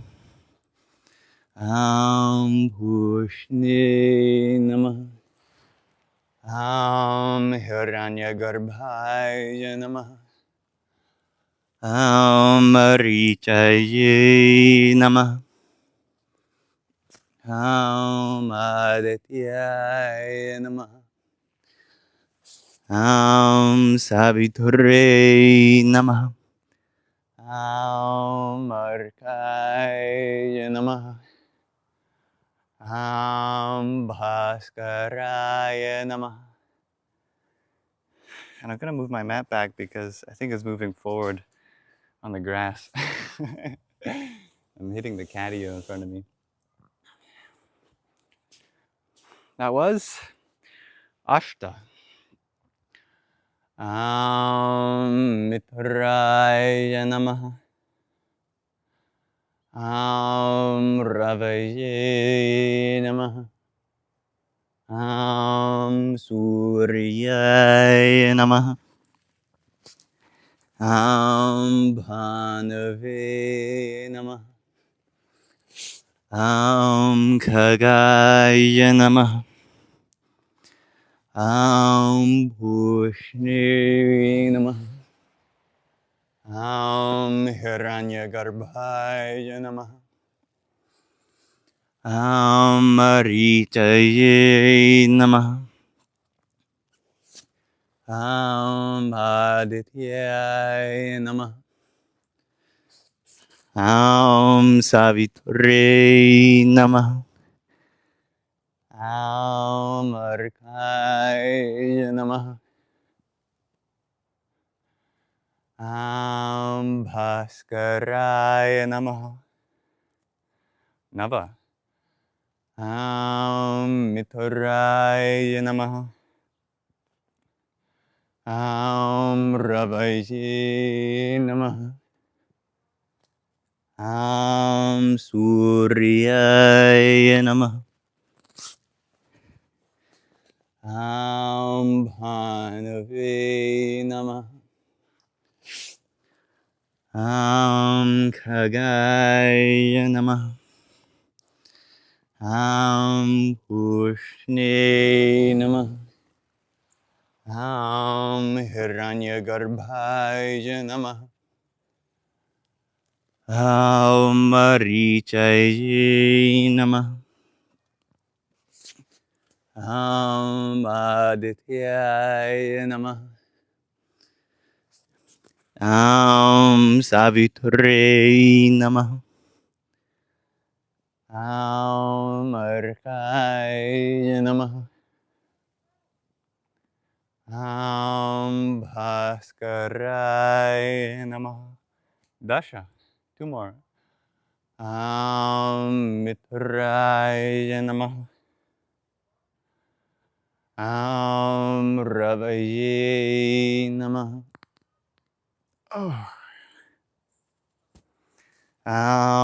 Suryaya Namah.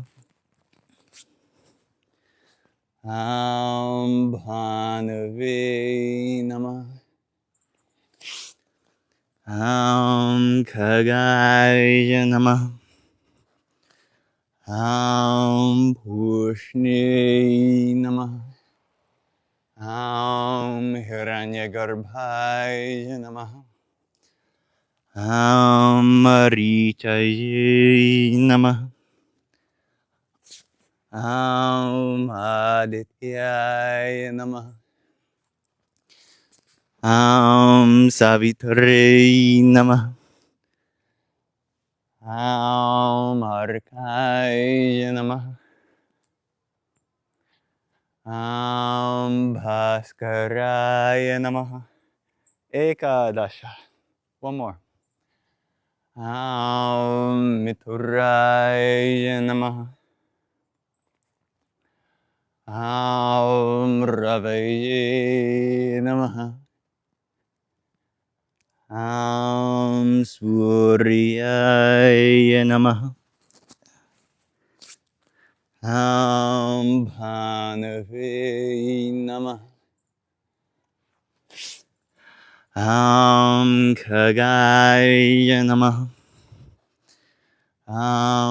Pushne Namah.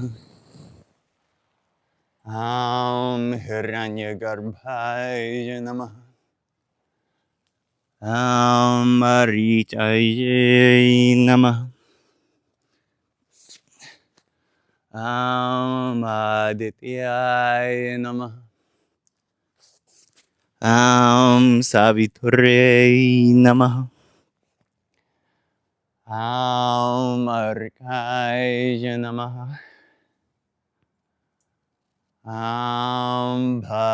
Bhaskaraya Namah. Dwadasha. That is 12 rounds of Surya Namaskara.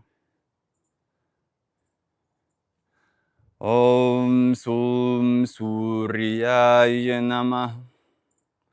Om Bhur Bhuvasva Tatsaviturvarenyam Bhargo Devasya Dhimahi Dhiyo Yo Na Prachodayat. Om Sum Suryaya Namah. Om, may we always bow to the light. May we be flexible in our day. Om Sum Suryaya Namah.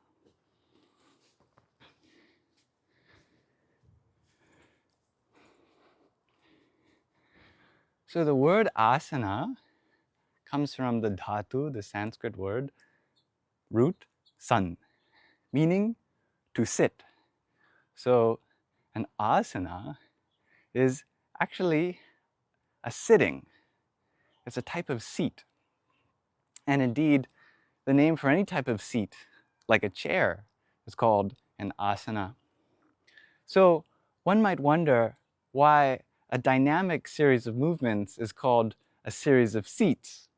And that's because the practice of yogasana was actually practicing being flexible enough to hold any of those seats for up to 3 hours at a time. Any one of those asana sequences, or any one of those asanas in that sequence, you can meditate in that position. And when you meditate in that position for 3 hours or 3 muhurtas, then it's called a yoga. Hello, Sandy Beans. You're stretching too.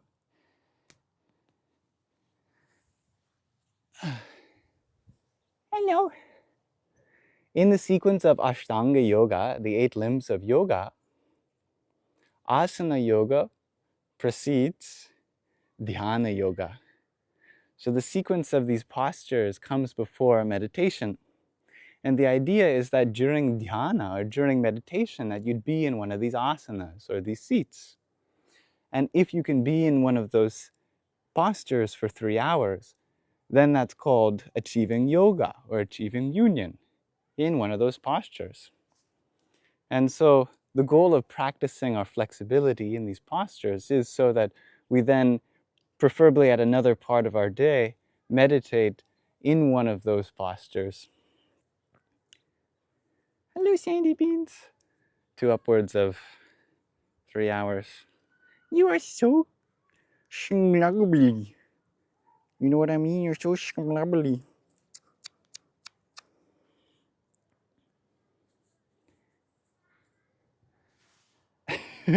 Mitchell, you did a few deep stretches on your cat. Looks like a ferret now. I wonder, do you like being stretched? I know some cats, they like being stretched out like this. It allows their spine to decompress. You a ferret now? There you go.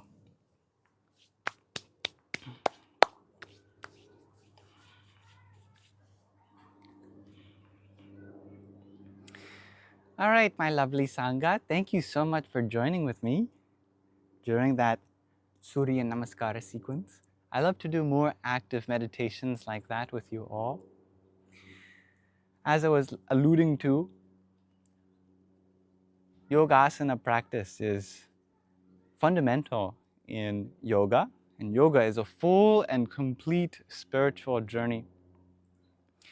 And it does more than serve as a practice for us to be able to sit for long periods of time, because really, when we go to a yoga studio in the West, we're actually only ever learning one limb of the 8 limbs of yoga. And it's not even the first limb either. It is the 3rd limb. After Yama Yoga and Niyama Yoga comes Asana Yoga. Yama Yoga is the yoga of how to direct oneself in life, from the dhatu yam, meaning to conduct. Yama Yoga is how to conduct oneself. And that includes things like ahimsa, or choosing the path of minimal harm. It includes satya, or vulnerability, authenticity, truthfulness. It includes asteya, refraining from taking what isn't offered. Brahmacharya, following the path of greatest expansion, not limiting oneself in any dimension of life. And aparigraha, which is refraining from the accumulation of things in life, meaning that we should be more givers than anything. And it goes into the next limb of yoga, which is niyama yoga. If yama means the way to conduct yourself, niyama means the way to go above and beyond to conduct yourself. It's how to be a role model in society. And that comes before taking care of our posture. So really, these things should also be taught in a yoga studio. For it to really be called yoga, then we have to have all 8 limbs of yoga. We have to have yama yoga, we have to have niyama yoga, these 2 things in first. How to conduct our life in a healthy and honest way, and how to be exemplary role models in society. If we've got our environment sorted in that, then we can start to bring our energy and focus on the body. Otherwise, how will we feel purposeful and in alignment with our life if we're just practicing the 3rd step in an 8-step practice without the other 2, and stopping at the 3rd without going on to the other 5, right? So then it goes into pranayama yoga, which is conducting one's breath, which we're naturally doing anyway if we're chanting the mantras that go with the sequence. And we go into all the higher yogas that are about meditation, right? So asana yoga is an important step in these 8 steps of Ashtanga yoga. And it also frees up the body in so many ways, because I promise, if you do yogasana in the morning, then for the rest of your day, you will be feeling so fluid and flexible, and you will be able to be more yourself in terms of the service that you can give others. Because, you know, it's kind of a figure of speech, yet it's true. If someone is really stiff, it means they're set in their ways. They have yet to open up to the dynamics of life and the inclusivity of the flow of different forms of expression in their day-to-day. So working on your body in terms of your flexibility also creates change in your nervous system too, of course, and your whole musculoskeletal system, it becomes more vulnerable to life in the best way possible. We become more flexible in our emotions. We become more adaptable in different situations. And that has health benefits across the board in so many ways. So I hope everyone here benefits from some practice of that in their life. Deranged joystick, you're wondering with my earrings, Crystal, these are actually Rudraksha seeds. The same seeds on this mala that I've told you to hold on for me while we were doing that, so thank you. Om Yogeshwaraya Namaha. I'm going to take about a 2-hour break. I'm going to feed myself, maybe go for a short walk, and I'm going to be back, and we're going to do another evening live stream. So if you want to come check out this live stream again in 2.5 hours, I'm happy to be here. I think this evening will be even more chill. Today we were very inspired, exploring lots of different perspectives from a passionate place. That's how I was feeling inside today. I'm going to wind down and return from a more relaxed and peaceful place. So thank you very much, everyone, for joining me with this live stream today.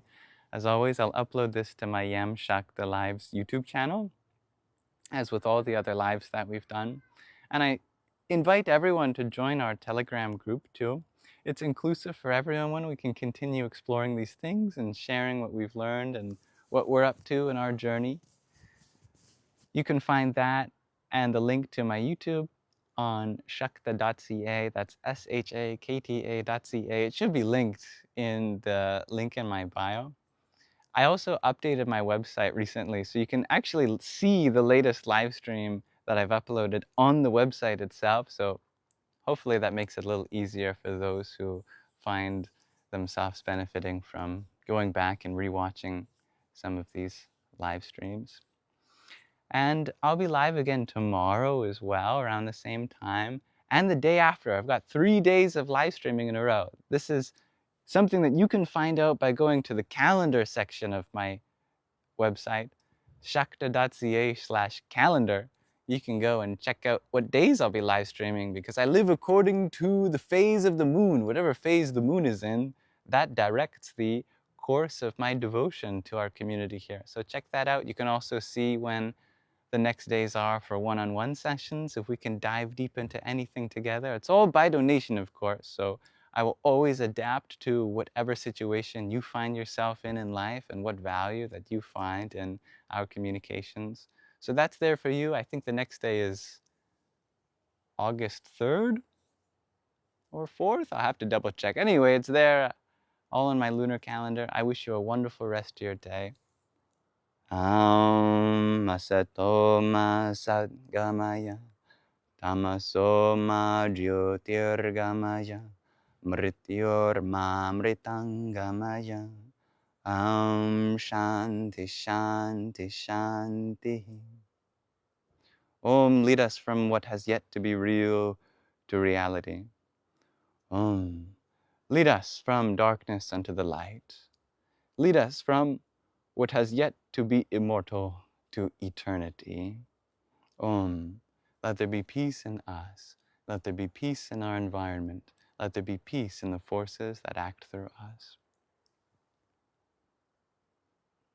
And thank you. Dear Sada Sarva Samba Sada Shiva. I gotta practice all the lovely Sanskrit words in your name. Thank you. Mahadevaya Namah. And Dob Darker, thank you for your heart me and go popular.